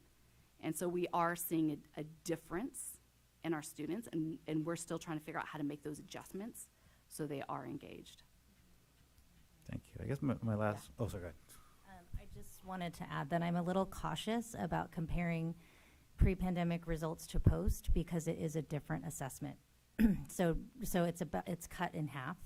And even though it is measuring the same skills, to compare two assessments that are quite different in their size, I'm a little cautious to do that. So I can say that, that's why I put up that percentage change.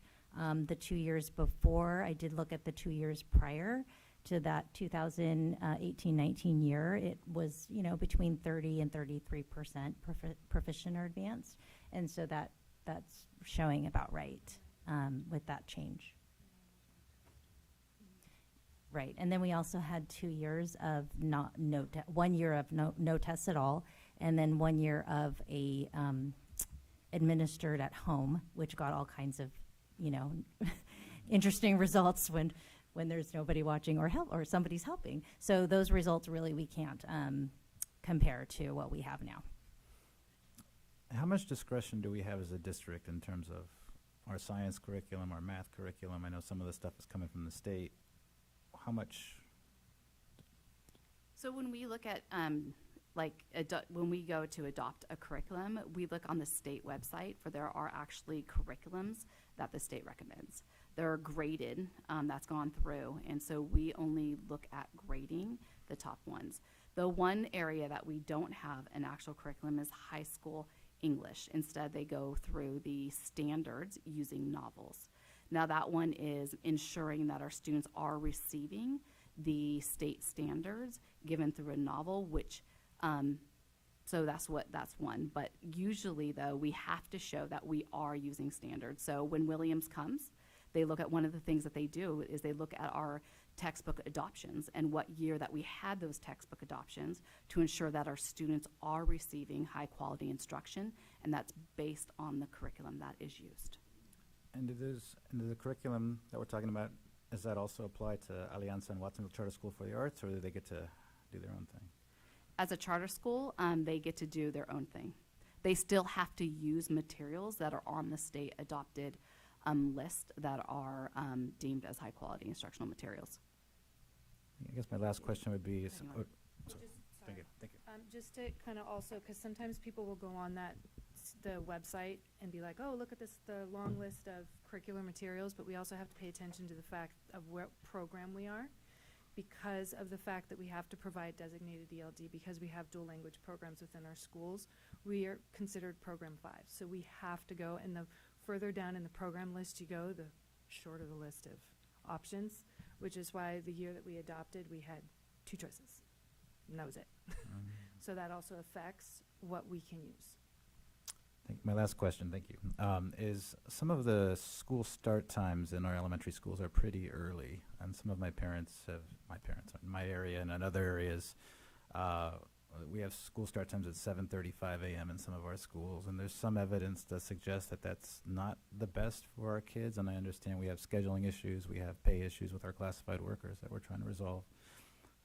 Do you have any opinion on whether having first graders come in and second graders at 7:35 in the morning is going to affect their ability to learn? I haven't seen the research on the elementary. I have seen the research on the middle school and high school, and that's why the state mandated that we couldn't start any earlier for those grade spans. Any, Trustee Flores? Yes, I see these charts, and I think it's, I do see that we, dropped a lower percentage than than our surrounding areas, which is great. I think PVUSD did a great job during the pandemic. I got to witness elementary, middle, and high school go through it. So I was very impressed with how PVUSD handled that. Seeing the charts with so much red, I mean, I see we have a lot of room for improvement, and I agree that we do have the teachers and the staff, and we have the ability to do this. So we do have a lot of work ahead of us. I do agree that sometimes I think it's a lot of testing. I know we have the state mandated MAPS is a lot, 3 times a year. As a parent, I do appreciate the MAP testing just because I like to see that progression, and I do agree that if a child starts to slip, you catch it with MAPS. But it is a lot. I mean, we're always informed the week before, hey, we have MAP testing next week. Make sure your child gets, and I tell my children, okay, you got testing. Oh, every time. They absolutely, just do not enjoy the testing. And I agree that it does take away from their time to be learning.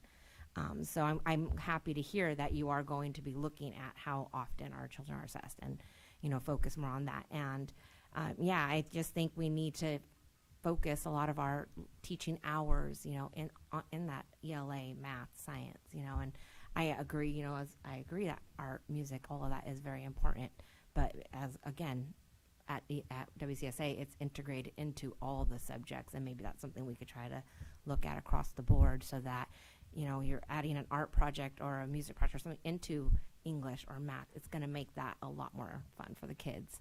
But I think this is great. It's a good starting point for us. Thank you for this presentation. It's good to see where we are. Thank you.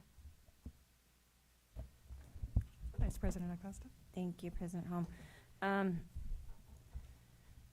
So yes, thank you for the presentation. I think this was definitely warranted and needed.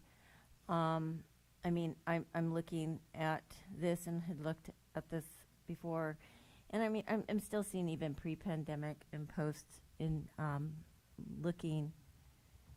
I agree with what my colleagues have said and noted. I still see there's room for plenty of improvement. I mean, we still see that we were still, while we are the largest public K-12 school district in the region and one of the largest in the state, that we still had neighboring schools around us that were, it's relative in comparison, but still we're a little bit outperforming us, and that to me puts a curiosity in my mind. Why was that?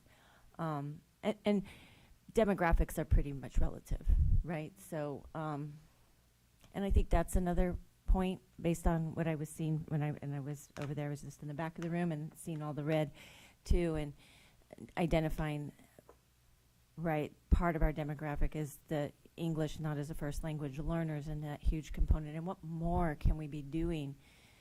I mean, we have, as one of the largest educators in the state, as well as the largest in the region, we have a real duty and responsibility to our youth in what we're doing. And, we don't get to pick the demographics. They are what they are that come to us. And so we need, what more is just, and I'm not asking you to necessarily answer this tonight, but this is what's going through my mind. What more can we be doing as an educational system, right?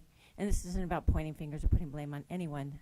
Just what more can we do, right, to serve that? Because I do agree. I see a need that there's more, that there's something more that we need to do. It was even pre-pandemic, okay? So we can't put it all on that. And then to the other point, because it's one of my pet peeves, and I see our new director of transportation in the back room, and he may or may not agree with me. I think he might. But that, to the point of what you said with the identification of the middle school and high school and the state mandates that came into that about what times we could start school for those grade levels, and then the backwards pressure that put on our transportation department and getting those students to school. They can't get everybody, all of our students, to school at the same time, and it was a subsequent part of the process that I think some maybe state legislators didn't think all the way through about that and how to address that. So, I mean, maybe there's even more room there for some advocacy for what we can do at that level. Something needs, I think, be figured out there too, because having elementary students starting at school at 7:35 a.m. means their day started a lot earlier than that. So that's concerning. I do appreciate the report, and I appreciate Superintendent Scheckman highlighting this to the board and bringing it to our attention. Have we engaged with some of the quote unquote, I believe, support services we were supposed to be getting from this, from the COE? They've started the process. We're only at the very beginning. Brooke, you could be better information. Sure, anyone. Yeah, so we did have an initial meeting with the county, and what they did was they accessed all of our data system, our academic data system, and they're doing kind of a deep dive into all of our academic data that we house outside of SBAC. And then they are going to give us some recommendations and kind of their view on our data and next steps that they recommend for us. But there has been one meeting, and then we have not yet had the second one. And will that be more of sort of a collaborative hand in hand, or it's just our district's relying on them to look in it and tell us what to do, or is it more of a collective collaborative? Yeah, it's a collaborative piece in the sense that we just aligned where they have access to our systems, and it's been one initial meeting, so that's as far as it has gone, but it's definitely a collaborative effort. And how long are you projecting that this collaborative relationship will go? I mean, are we talking this academic year, potentially overflowing into the next academic year? Any thought on that? I have not heard timeline on that. Yeah. My hope is that it's this year. Period. Yeah, and I'll give you one very specific example. The data you saw up there included all of our kids, well, the kids who took the test. What if we were able to pull out the kids who rarely came to school and could give you the data of the kids who are at school regularly? Mm-hmm. Teachers would be able to look at that. We'd be able to look at that and say, this is more aligned with what we're doing. So that's just one example of the deep dive. So the process started, they have our data, they're playing with it, but I will insist we all get together and, they'll give us their initial review, we'll give our feedback to them, and we'll ask other questions. But it will be a collaboration. That's how they want to work too. And do you foresee then that we might have some sort of report back from No, you'll never hear again. No, I'm kidding. Before the end of the academic year? I sure hope so. At least some level of an update. I mean, even though we may not. And then that was the other thought, and I'm sorry, and then this will be the last one, I'll let President Holm go. That with regards to the concerns that were mentioned on both sides of me by my colleagues about the amount of tests, right? As an educator myself and someone who's taken many different exams in her life, whether through my educational system or state level exams for different things, there also comes a point where even as educators, like, we could stop really teaching to the core of learning, and we're teaching to pass the test. And I'm not putting, again, I'm not saying that's what's happening and putting blame or pointing, because by my opinion, we have fabulous teachers in the school district, and we're very fortunate to have that.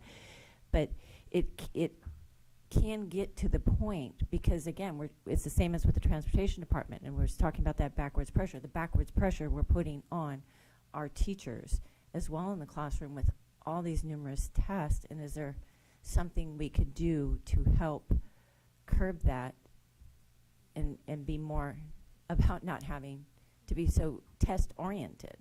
Yeah, no, absolutely. We don't want teachers feeling the pressure of having to give tests. One of the reasons why just to test. All of us up here agree that tests, like whether it's a formative stuff instead of even if it's just an exit ticket, it should be meaningful for the teacher. Mm-hmm. One of the things with the MAP that we do like to see the growth is that you can't teach to the test. It's just it's a measure that it's computer adaptive, and it changes based on the student's response, whether it increases in complexity or it decreases, to figure out exactly where the student is. But then more focus could be geared towards that than other Yes, things. that's why Still. we're going to look at the test. Yeah. You want I just do want to mention that our MAP scores, our MAP test does really indicate how students are going to perform on SBAC. So that's really a big value in that assessment is that one, it's growth based. So those assessments we really look, that's why I gave the timeline as we look at the baseline, we look at how they're progressing. We don't want to have students, we don't want to be surprised at the end when they take the test and they have a hard time and they really struggle with it. We want an indicator that we can adapt and that we can, make changes, with that data instructionally before that high stakes end of the year test. So I just would caution about going completely away from something like that. It doesn't have to be a MAP test, but something that really indicates how the students are going to perform. And MAP does correlate very closely with SBAC. They can actually predict to the percentage how the students are going to do at the end of the year. Okay, thank you. I just wanted to, acknowledge the struggle of balancing, the testing and content. It's like as somebody who, is teaching, and I deal with a program that has a pretty significant summative assessment at the end of a program in the form of a licensure exam. And, my program has gone through various cycles of backing off on some of the formative, assessments that we do. And when we went too far in backing off, we saw impacts on that final summative assessment. And at the same time, when we started getting assessment bloat, it's like, well, then we have impact on the curriculum and the content. And then that has an impact. So it's like that sweet spot is incredibly challenging. And I want to acknowledge the challenge that you face, as administrators. I want to acknowledge that the challenge that our teachers face, kind of implementing this, and that our staff, I'm a parent. So it's like, I know what it's like for my kid to kind of deal with these. So I appreciate the commitment to continuing to look at that. And acknowledge that. And I know you are supporting the staff. And again, it's coming from my own perspective, having, been an educator through the pandemic and continuing on with instruction, and just recognizing that it's like we had such relatively good success through an incredibly impactful situation. And, it's like you all were impacted. Our teachers, our staff, our students, our families were impacted. And as we look at, what changes we're going to make, just remember to be mindful that for yourselves, but also for, our teachers and families, that they're still recovering. So, yeah. Thank you. Thank you.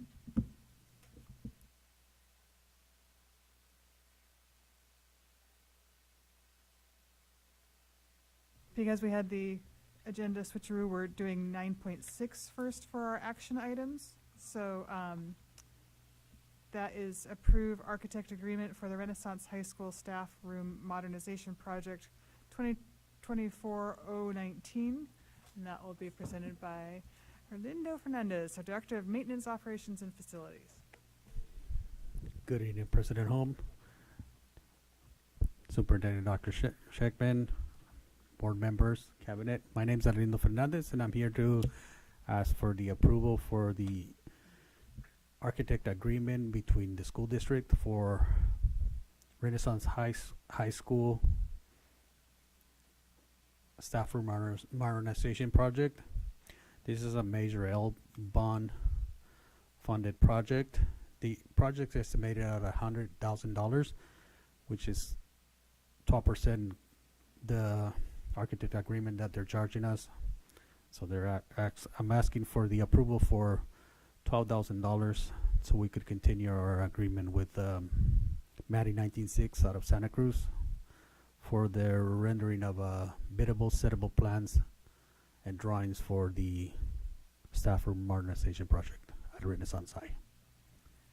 Thank you. Do we have any public comment to this item? Yes, we do. We have one. Chris Webb.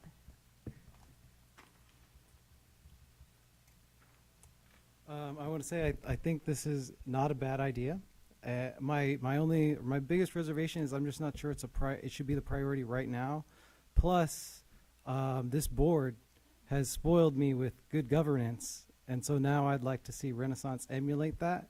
And I'm kind of talking about your decision-making process with respect to a new superintendent. The fact that you're like surveying and really getting community stakeholder input, I think is something that I would like to see Renaissance emulate in this process, both like with our student leadership group, doing a survey of the students, what do they think? Also, I'd like to see more opportunity for Renaissance parents to weigh in on this. Basically, this just came before one site council meeting that wasn't necessarily well attended, to where like people didn't know they were possibly making a decision that involved tens of thousands, $100,000. So I feel like we should take the time to make sure like what is the highest priority. Partly I say that because a lot of our Measure L funding was spent on from a previous principal on painting, but we have other like needs that you hear about often, right? Like the field, like the fact that our water has issues, and we still need to connect to Soquel Creek Water District. The fact that we have a latent auto shop that would really boost attendance if we could just get that going again. So the other things are like just this year, we already lost most of an instructional day because we went out of power. Like maybe we should get a backup generator. Last week, I think it was, we lost AC2, and if we want to get their test scores up, maybe the Measure L funds should be used for that. So I'm not against this. The students that I've talked to and my personal feeling is that we should prioritize things that will directly benefit students. And I think this is good, but I feel like there's other more productive uses right now. Thank you. Thank you. Any discussion from the board? I'll just ask a clarifying question that I think I know the answer to, but I'll ask it anyways based on that public comment. Was this brought before that site council? And this, because, right, this is the Measure L, and these are site council specific, like what that site tells us they want and need and want to spend their Measure L fund money on, unless I'm, after all this time, totally wrong. Or did that not happen? Or do we know? I can speak to it. It did go to school site council. It also is in line with what was originally in the Measure L pamphlet in terms of building upgrades for Renaissance High. That was one of their original asks in their pamphlet. And then for anything that goes for Measure L, the process is to take it to school site council. The only time it would then go to, say, the bond oversight committee is if it did not fall in line with that original pamphlet. This one did. So this went through the site council? Mm-hmm. Okay. That's my understanding. Okay. Well, I'm, totally about the local control and local accountability, and I support that if this is what this site has said out of their site council they want. So others may have comments, but I'll make a motion to move to approve this action item 9.6 as presented. Is there any further discussion? So I have a first and a second. All those in favor? Aye. Aye. Any opposed? Motion carries 4-0-3. Thank you. Let's see. Item 9.1, resolution acknowledging inclusive education for students with disabilities. Report will be presented by Heather Gorman, our SILPA Director for Special Education.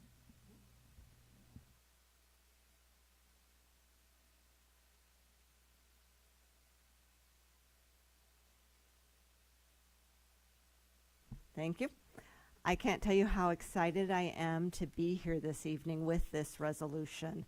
I'm honored to bring forward the resolution tonight, promoting inclusive education for all students with a focus on students with disabilities. Inclusive practices achieve exactly the type of education access and opportunity foundational to our mission and grounded in the law. It is important to recognize that these practices produce better outcomes for all students including students with disabilities, in academics, social skills, behavior, communication, and self-advocacy. You jumped the gun on the PowerPoint part. This is still the, that's okay. Unfortunately, California's rates of inclusion of students with disabilities are among the lowest in the nation, where we still have students with disabilities that are not allowed in general education classrooms. So as you see, I thought this was a good representation of where we want to go. So just think about or imagine it yourselves when we start, and we still have all of these things in our school district in PVUSD at this time. We still have times when students aren't in general education classrooms. Segregation where students are in special education classrooms for the majority of their day. That was brought about because we thought it was the best way to teach students at the time. We have integration where students are in classes, but they're still separate within those classes. And then we have the inclusion. And that's when they're in the classes getting the best first core curriculum with everybody else. So when you close your eyes and think about inclusive schools, what do you think it looks like? What does it look like for PVUSD? This resolution is a good step for our district, and there is much more we need to do. At the state level, the SELPA directors have supported assembly bills that focus on inclusive practices. Unfortunately, recently, AB 354 that focused on our credential programs creating standards for performance expectations that had a focus on inclusive learning environments was just currently vetoed. The governor wrote, serving students with disabilities, inclusive settings is an essential strategy for improving the academic achievement of all of the students, and one that my administration, like the author of AB 354, is committed to advancing. However, because I think there were other parts of the bill and there were funding issues, it was vetoed. So I'd like to have the school board actively and with intention work to improve the educational experience and achievements of students with disabilities through continued robust advocacy with the goal of eliminating barriers to inclusion and creating a more just and hopeful future for all students. So with that, I recommend that you pass this resolution. Thank you. Mhm. Do we have any public speakers to this item? Yes, we do. We have 3. And I'll call you all up. Brandon, Brian, and Ruddy.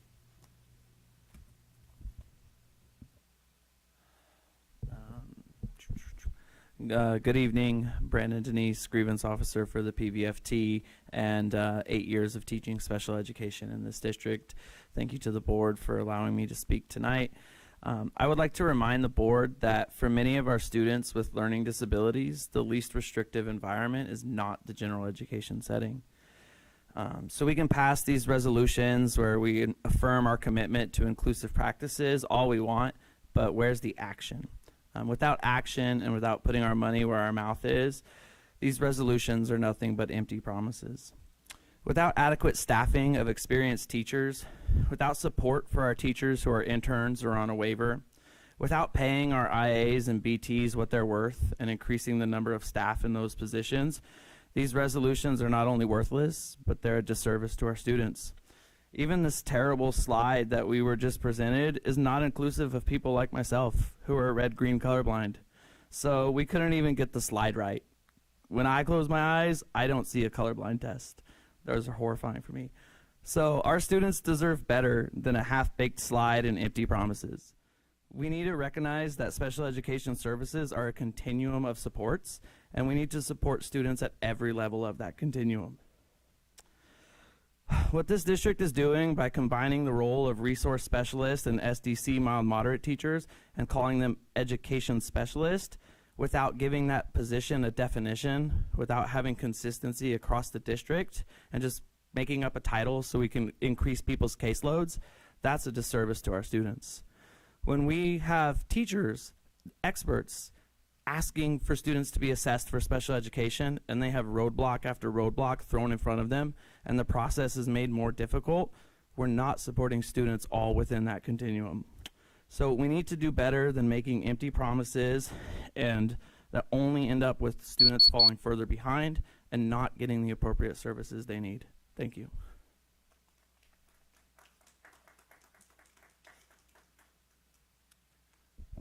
Good evening, President Holm, Mr. Scheckman, and Board of Trustees. My name is Brian. I'm the Director of HR, but I'm here tonight as not as the Director of HR, but simply as a brother of 4 special needs sisters. And so I just am in full support of Heather and this resolution and all our special ed team across the district, our teachers, our IAs, our BTs, directors, program specialists do for our students. Having grown up in a family with special needs sisters, they just were included in everything, and it's made their lives richer as well as mine and my children and everybody that they come into contact with. So thank you for your support, and appreciate it.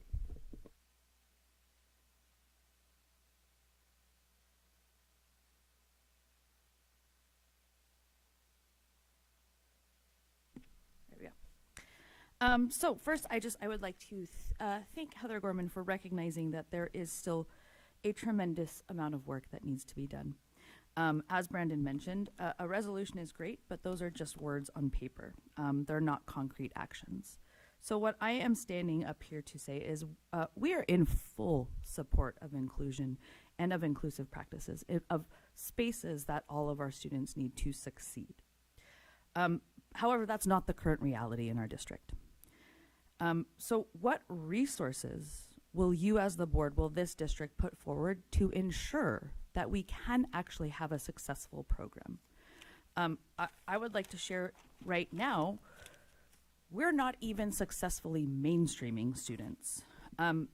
We have classes that get full to our class maximum, and then as an afterthought when school is started, we are asking, where can we put these students? Because they need this mainstreaming minutes as part of their IEP. But my 5th grade class is already at 34 students. How are we planning? How are we concretely trying to provide spaces and opportunities for these students? Because I can tell you, as a gen ed teacher, I want all of my students with IEPs to be successful, but I need the resources in order to do that. I need support in order to do that. When I have 34 kids and 8 of them have an IEP and 4 of them have behavior and adventure plans that I'm supposed to be tracking with 0 support in my classroom, and I'm all supposed to be delivering content, I'm all supposed to be doing small groups, please tell me how that's supposed to be successful. And if you're gonna ask that that happens, then you need to also put your money where your mouth is and provide the resources and the support to do that. Because I agree, all students deserve to be in the best environment and deserve to succeed. Thank you. Any discussion from the board? I have a question.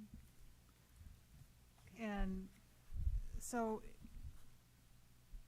one, in nursing, you know, we follow the continuous quality improvement cycles, and you know, when we follow best practices in education, I've noticed much the same.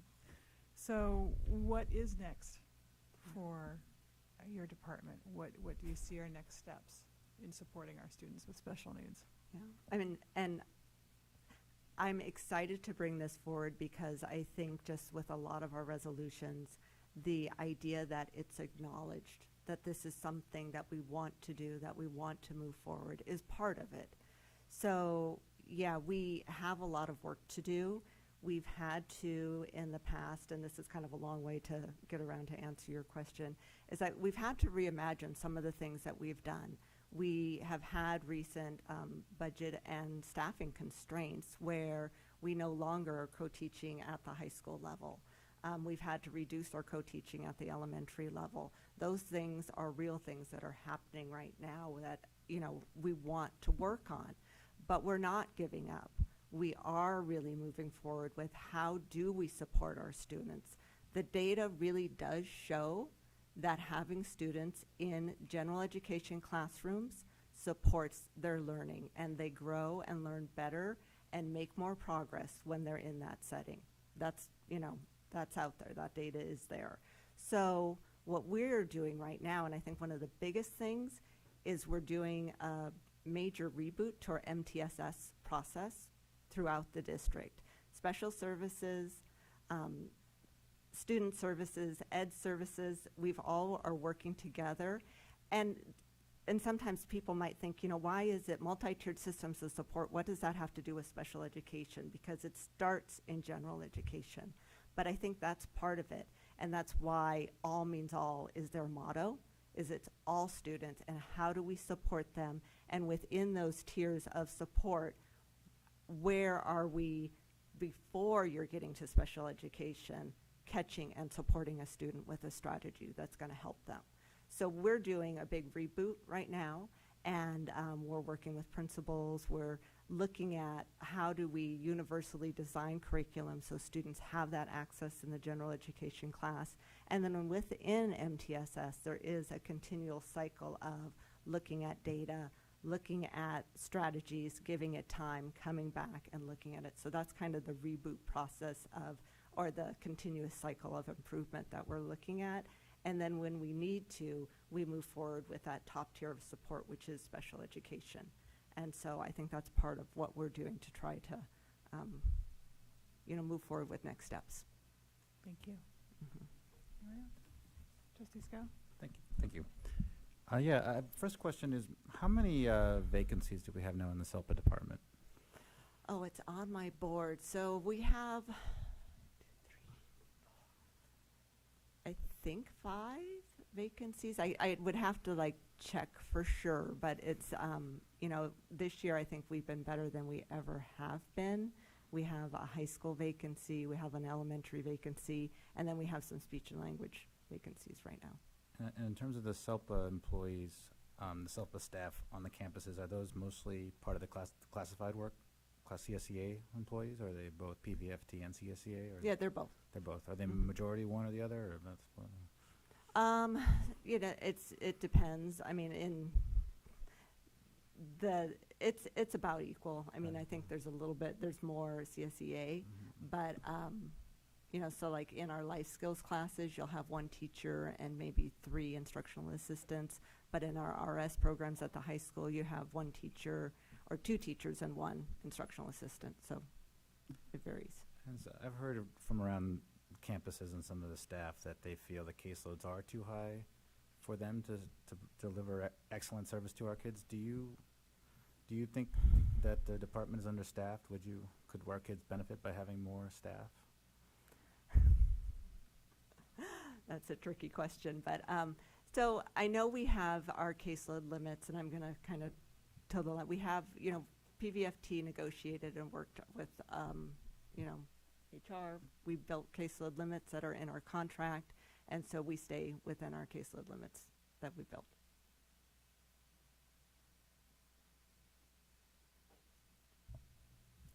Yeah, I, do have to kind of echo, I feel, as a governing board director, that we get so many resolutions brought before us, so many. And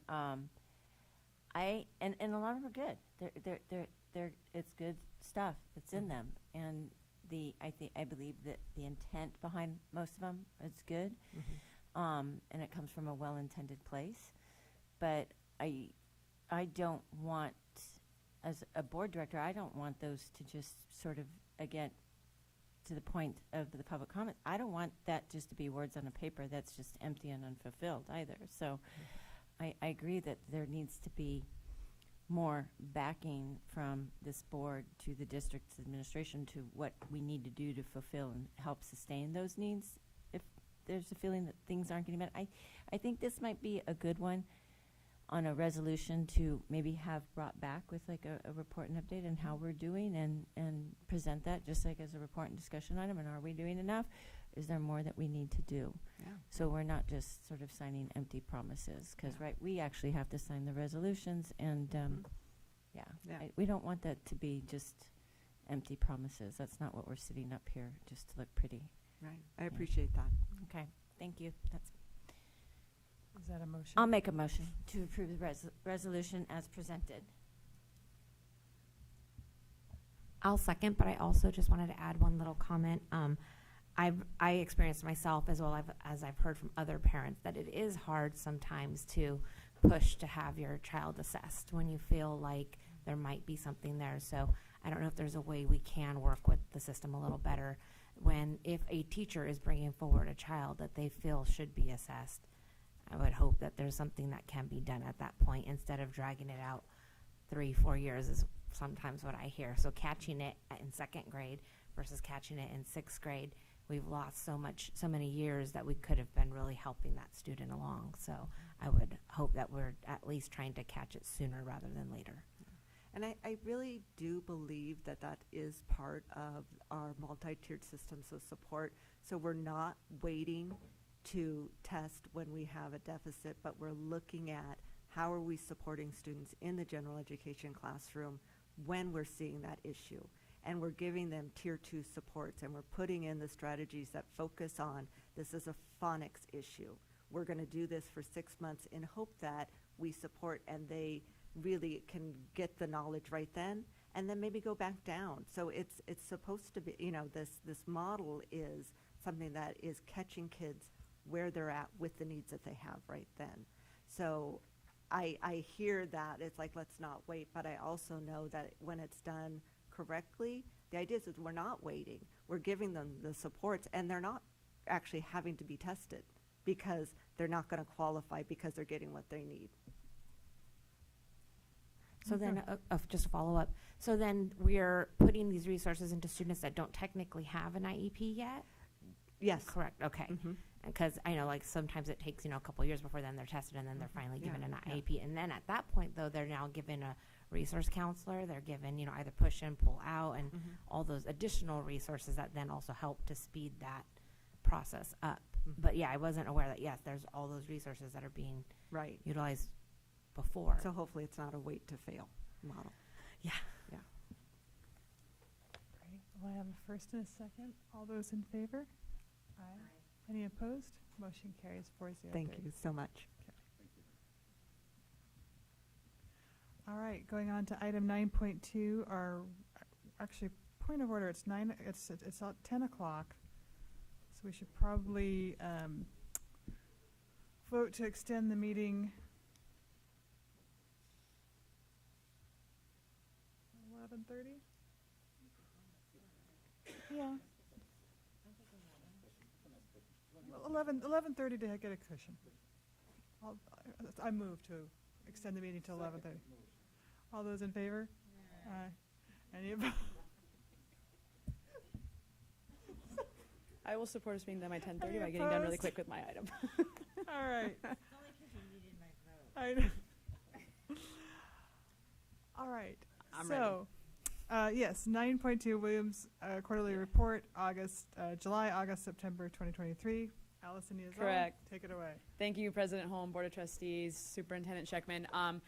The school district is required from the Williams settlement to have a complaint procedure and process, and that we have to report on it quarterly. So this is our first quarter report, and we have received 0 complaints regarding anything Williams related. So I request that you approve our quarter report. Thank you. Are there any public comments to this item? There are none. Any discussion from the board? A second. All those in favor? Aye. Aye. Any opposed? All right, motion carries 403.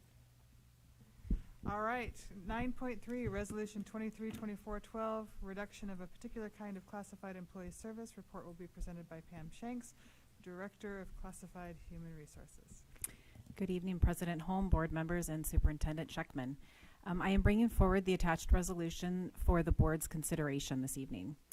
Education Code provides authority for the governing board of a school district to lay off classified employees because of the expiration of a specially funded program and or due to funding of that program. The specially funded program will only be able to fund the attached classified position until December this year. In order to support the program for the remainder of the school year after December, the district will fund the position through the end of the school year, June 7th, 2024. I do ask the board approval of the resolution 232412 as presented, with the one change of the effective date to move from December 31st, 2023 to June 7th, 2024. Are there any public comments to this item? Yes, we have three. Diane Steverson, Ramona Young, and Millie Pinto.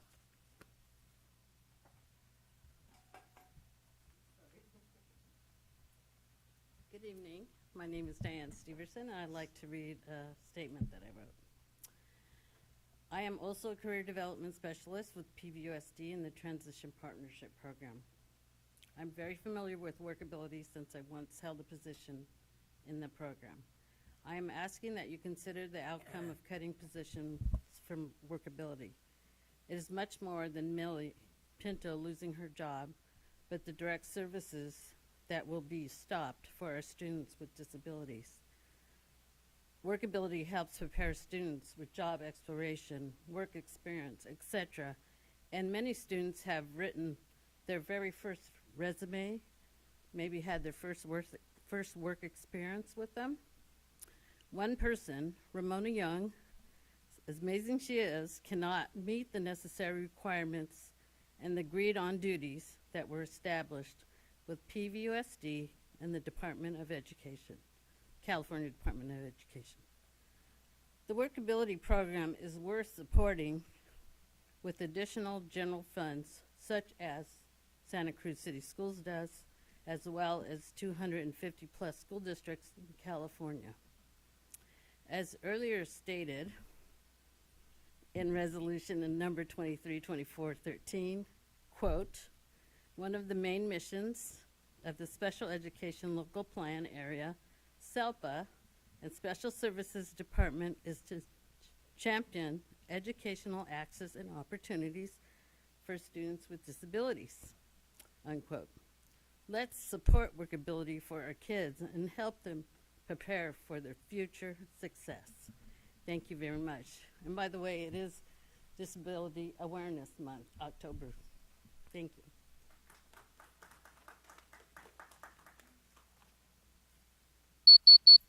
Hi, good evening. I'm Murray Schechtman, President Holm and Board of Trustees. I'm here tonight in support of the Career Development Specialist position who serves our students with disabilities. And I'm hoping that you choose not to cut the position, item 9.3. I support this position and encourage you to support the position that provides direct services to 587 students in the Pajaro Valley Unified School District through our workability program.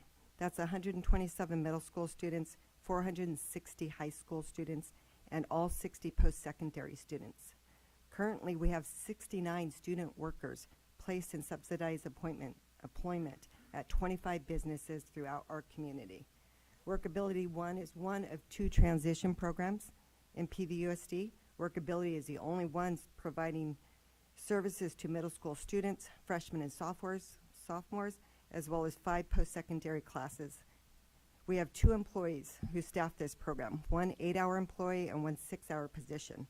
PVUSD Workability is the biggest transition program serving the most students in our entire county. Please vote no on item 9.3 to cut that position come December 31st.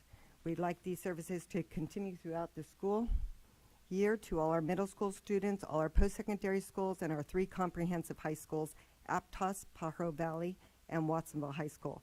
Santa Cruz City Schools Workability Program is monetarily supported by their district, as well as the County Office of Education Workability 1 program. In fact, I don't know another workability program in the state of California that is not supported by their school district. I'm not aware of any. The state has accepted our Ed Code report. We got a perfect score, and they're giving us $232,515 to serve our students, 587 students. Thank you.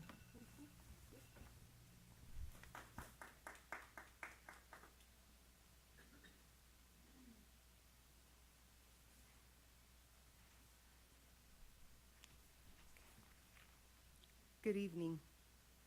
I'm here to advocate for my labor rights, transparency in hiring, and the importance of a career development specialist position in the workability program for students with IEPs. The lack of mention that the position is grant funded or specially funded program has caused confusion and misrepresented my offer of employment letter signed by Director of Human Resource Pam Shanks. After being hired, providing services directly to students, working with teachers, and reaching out to parents of the workability program has put me in an uncomfortable situation. For example, I'm here to provide services, but I'm being terminated by December. How is this fair to our students, teachers, and parents? Who dropped the ball during the hiring process? The SEPA administrators have been lacking transparency. I urge the board members to delay the decision until all the facts are presented. I also want to address the inaccuracies in statements regarding the program's expiration and the unfairness of the hiring process. How long has this occurred in our HR department and other employees have been terminated? It's time to fix this loophole and practice fair labor laws. Discontinuing my position will leave students with disabilities with crucial services that help them transition into the community. Please consider labor rights, transparency, and the impact of our students with special needs. The documents that you are seeing tonight is my letter of offer. Nowhere does it state that it's a grant-funded position that I signed for, or it's a special funded program. And then I also, behind it, you will see my assignment letter for 23-24, guaranteeing me to fulfill my expectations for this school year. And the email behind it, you will see that that's the first time I was ever communicated that my position was tied into a grant. Thank you.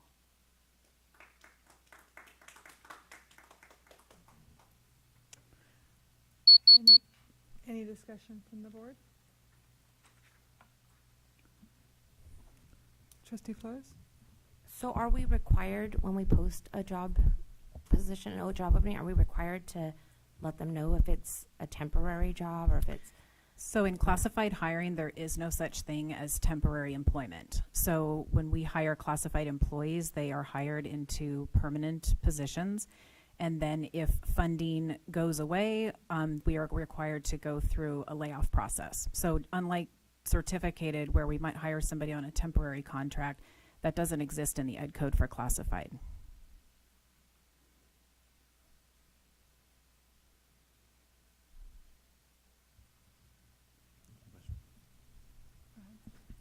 What was the source of the funding? It's a workability grant. And why did we decide to apply for that grant? It's been a grant that's been in the district for a number of years. So it's not a new grant. It's just that over time, the grant will not have enough funding to fund both positions. So that's why this is being brought before you tonight for the elimination of just one of the positions. How long have we had both positions? I'd have to look. I'm not sure how many years it's been.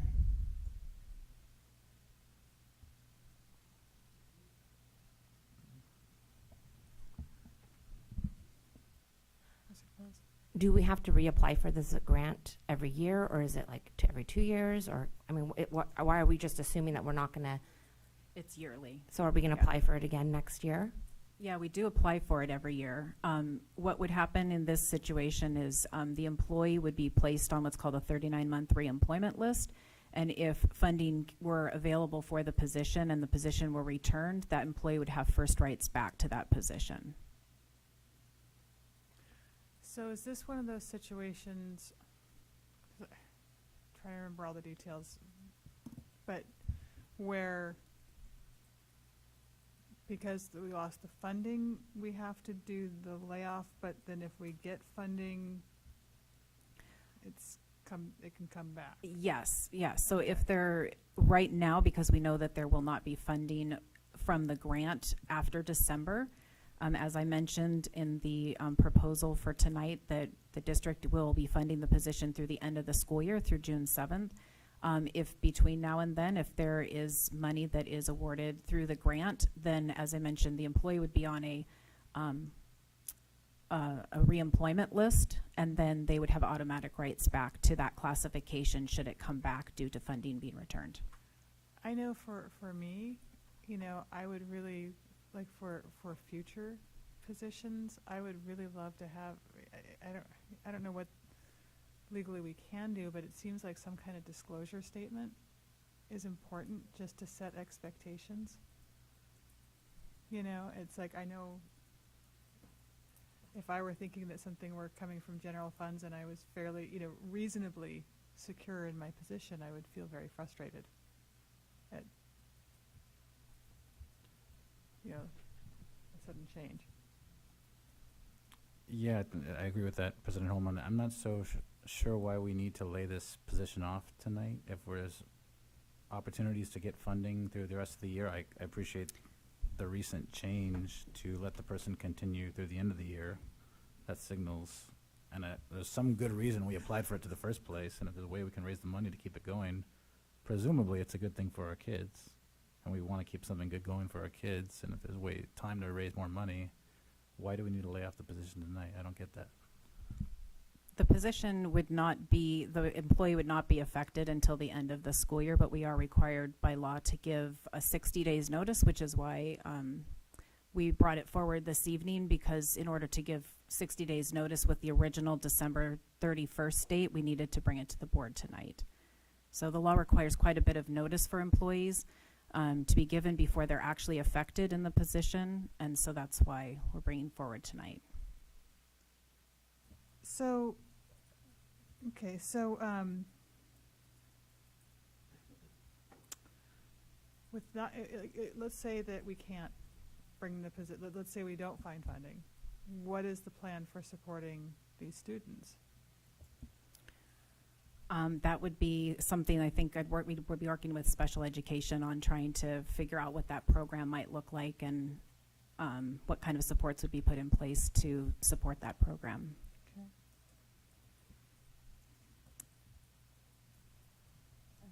Go ahead. It'll give me time to organize my thought more. Okay. There are so many things surrounding this that I really, really struggle with, including having gone back and looked at the original job posting.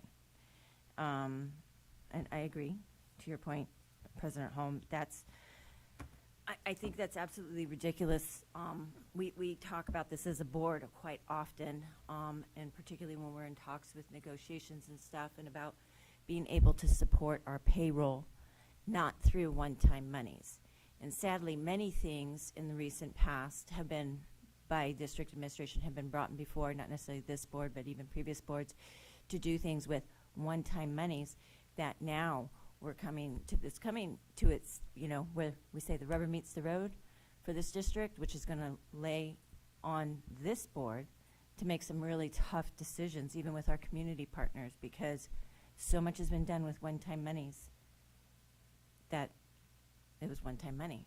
So, and as a district and a board, we've never been supportive of necessarily supporting particularly our payroll with one-time monies. So to me, whoever in the administration and at whatever level made that decision, that was just a callous, poor decision, period.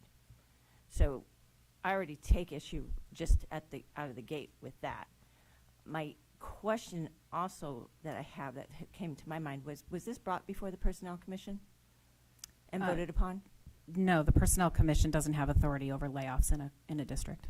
Okay. Well, but you're effectively eliminating the position, no? The board has full authority over that. The commission does not dictate what positions are established or eliminated in a district.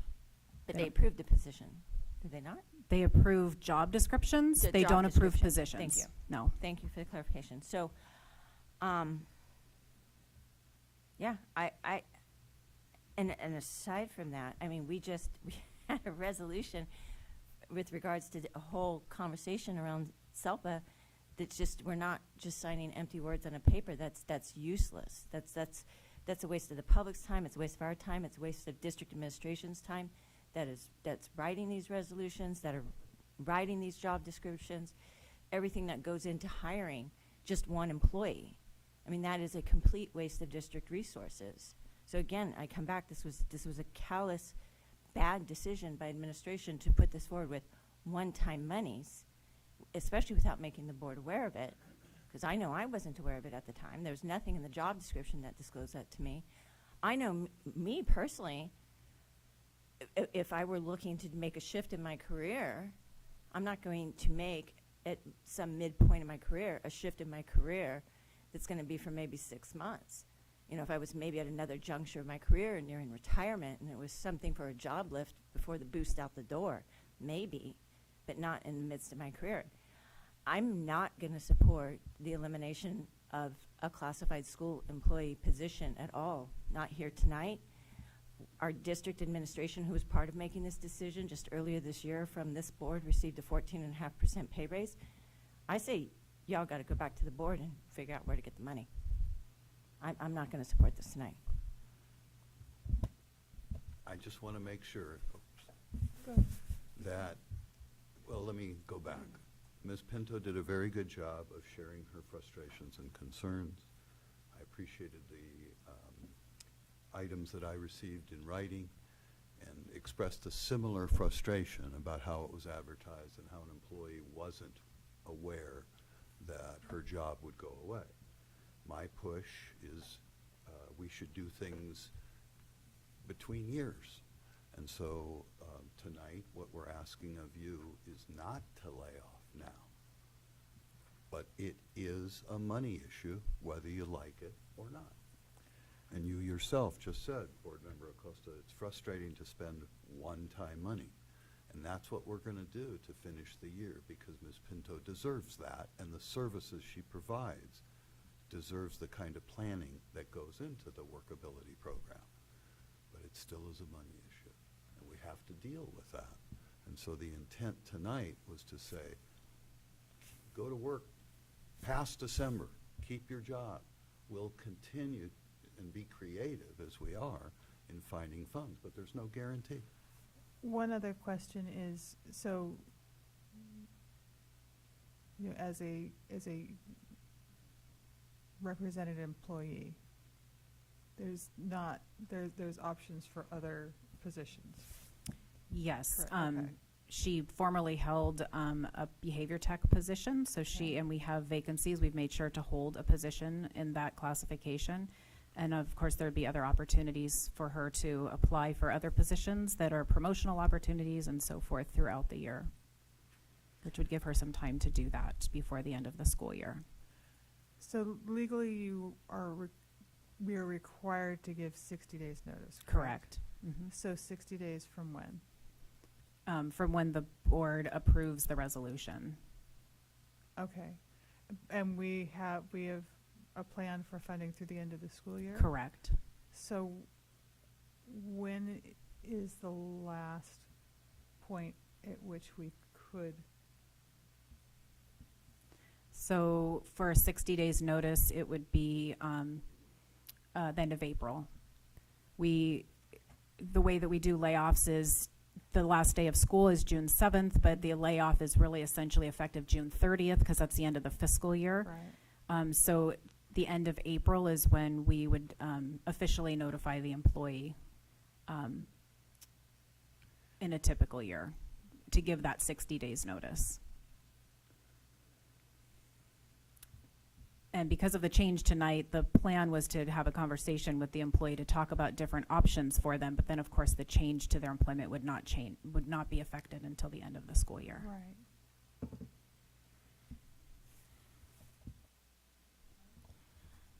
I think this is a great program that we offer to our middle school and high schoolers. I don't see how one person can do this. So if this is a program that we as a district feel that provides great services to our children, I think we need to staff it appropriately. So I have full faith that we will be able to get a grant and find funding if this is a program that we want to provide to our students. I don't feel like providing this program with one staff member, because I'll be honest, I didn't even know this program existed.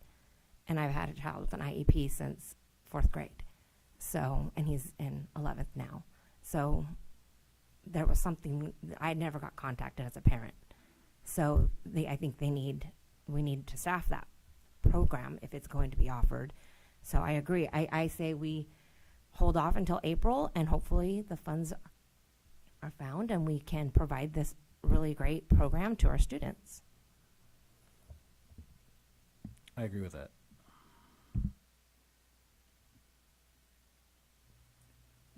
what are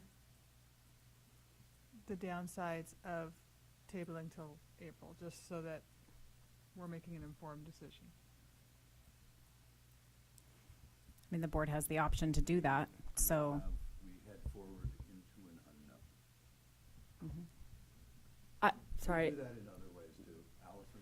Well, the layoff language has changed also for classified. So now if we go past this tonight, we now don't have the ed code to lay off for special funding, because now we're going to be funding under something else. So now you're going to obligate ourselves to then have the position under general fund. And then we're under March 15th guidelines for layoffs for classified because the law changed. So so that's why we brought it tonight. I understand the concerns that were all raised. So Murray and I were working on some solutions to address that piece in the school year part of it.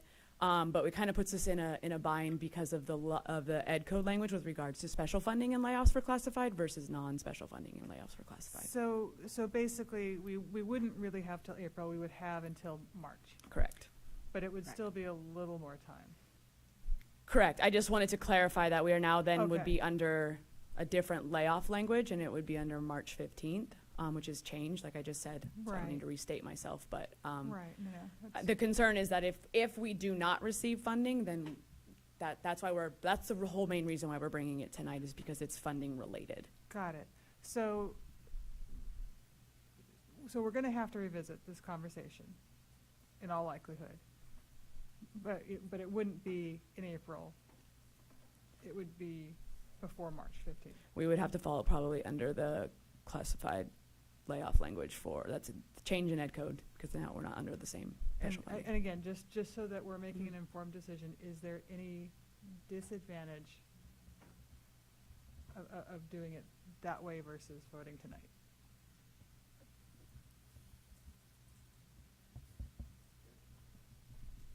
Would she still have the same opportunities if it doesn't get funded to then find a different position, or if it does get funded to then still have first? Yeah, those Yes. type, All those, of that sorry, stays the Pam, same. go ahead. Yeah. That's okay. Yeah, she would hold seniority as a behavior tech. So yes, she would have options for other employment within the district.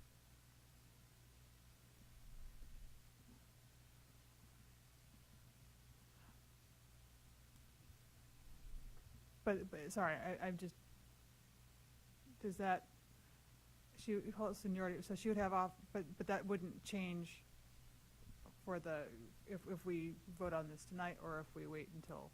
No, that wouldn't Okay. change. I Yes. just wanted to make sure I was, okay. Correct. She would still have options regardless either way.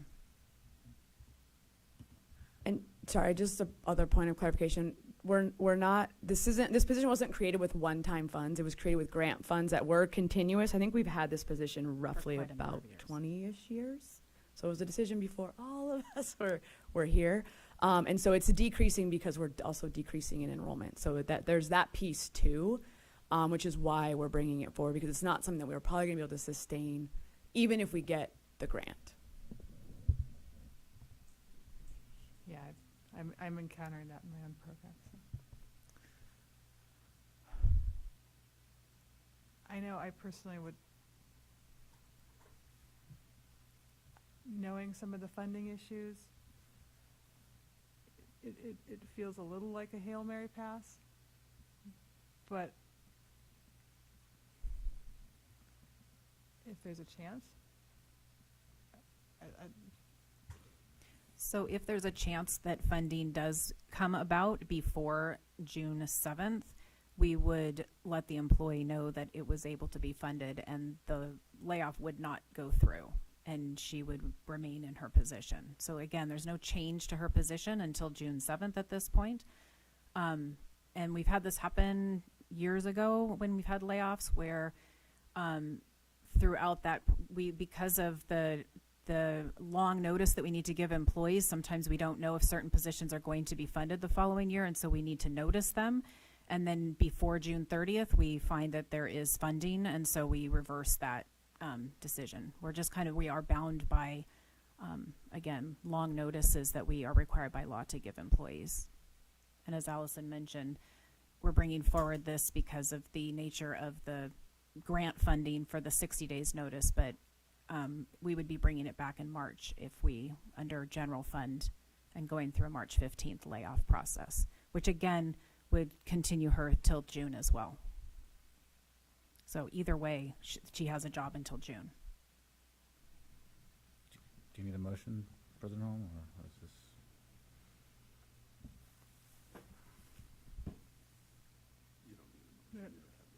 Yeah. So, I think it's an action item. We need something. Yeah. Some sort of Well, it can motion to die do for something. lack of a motion. yeah. So I'll ask, do I have a motion to approve? Okay.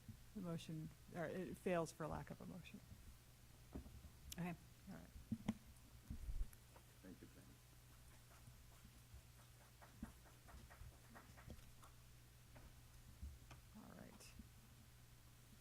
All right. Moving on to item 9.4, adoption of resolution 232414, request for CalSTRS separation from service requirement exemption.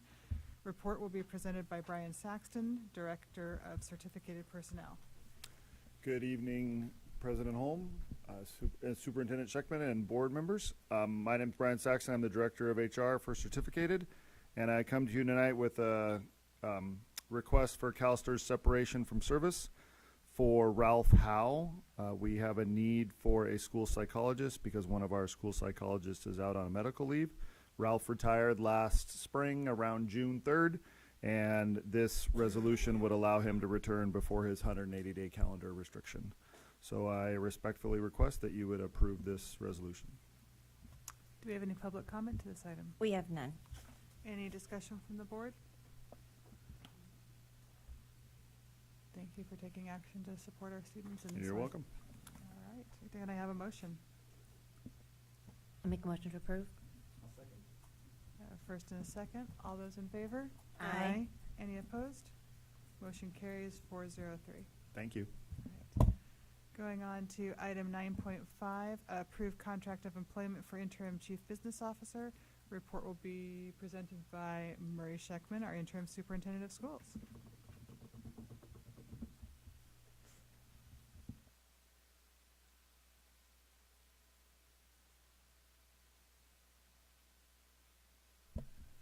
I'm very pleased to be able to present to you a contract for a woman, Kim Sims, who's a retired chief business officer in a variety of districts. Her last district was in Paso Robles.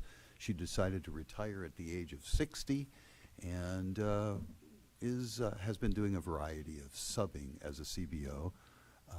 And she's highly skilled. She wasn't too interested in our district at first, and then she saw the beauty of the Central Coast and now wants to live here for a period of time. She can only work 719 hours, which is not a long time, but we planned her calendar around the interim reports. I don't think, I see Jenny. Jenny was very involved with the planning, as was Clint. We have a very good candidate, and I think something that the board has been hopeful for with the next and permanent superintendent is that you'll have this position open for your next superintendent to be able to choose a CBO of his or her choice. But she's highly qualified. She was vetted by cabinet, and Jenny joined us. We did some backdoor reference calls from folks who are from the Atascadero area. It's only positive. You will like her, just like you like Clint. Great. Do we have any public comment to this item? We have none. Any discussion from the board? Trustee Scow? Yes, I want to thank Superintendent Scheckman for his work and the staff, our staff, our budget staff on bringing this very smart contract forward. I like seeing smart, well-negotiated contracts, just like our board president negotiated with interim Superintendent Scheckman. So I love beautiful processes, lots of communication, and I know you did some work to recruit, and this is a great fit for our district. So I just want to thank all those involved, and I'll be happy to support this. Is that a motion? I'll make a motion to approve the contract.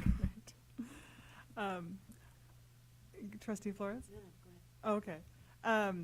Just checking in, so because vehicle allowance, that's something we usually have for cabinet members, correct? Okay. And just remind me where on the CBO's salary schedule this is? The Step seven? seventh step? And you feel that's an appropriate Yeah. step for someone of Ms. Sims' experience? She has more than 7 years of experience in the position. Okay. Anyone else? We have, oh, well, go ahead. A second. All right, I have a first and a second. All those in favor? Aye. Any opposed? Motion carries 403. Unanimous. Yes. All right, moving on to our consent agenda. These are our routine items before the board. Do we have any public speakers to consent agenda? We have none. Do we have any items that the board wishes to defer? Can I have a motion? Make a motion. All right, I have a first and a second. All those in favor? Aye. Aye. Any opposed? Motion carries 403. All right.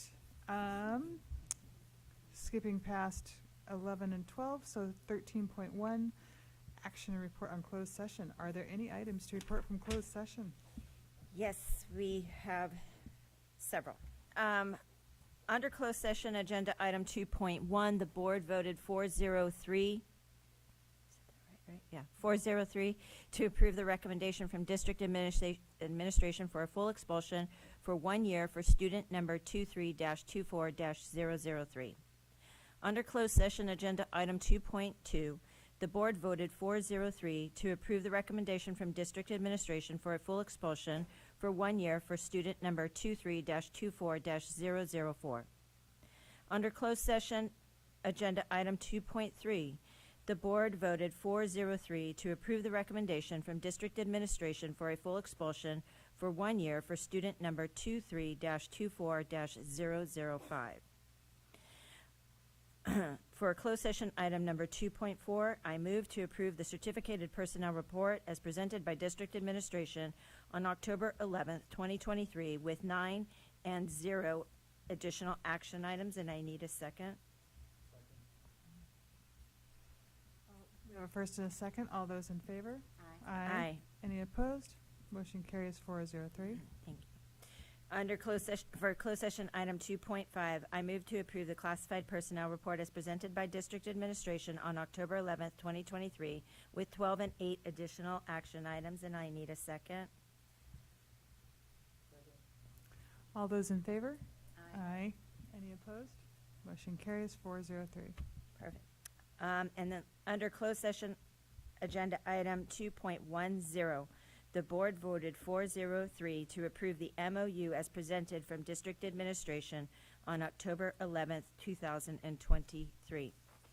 And that is the last item I have to report out of closed session, and I don't have an announcement for our new CBO. All right. But I think we just covered that a few minutes ago. Well, then our next meeting is a regular board meeting on October 25th, and we got out of here at 10:35, so the meeting's adjourned. Good job. Go team. Thank you, everybody.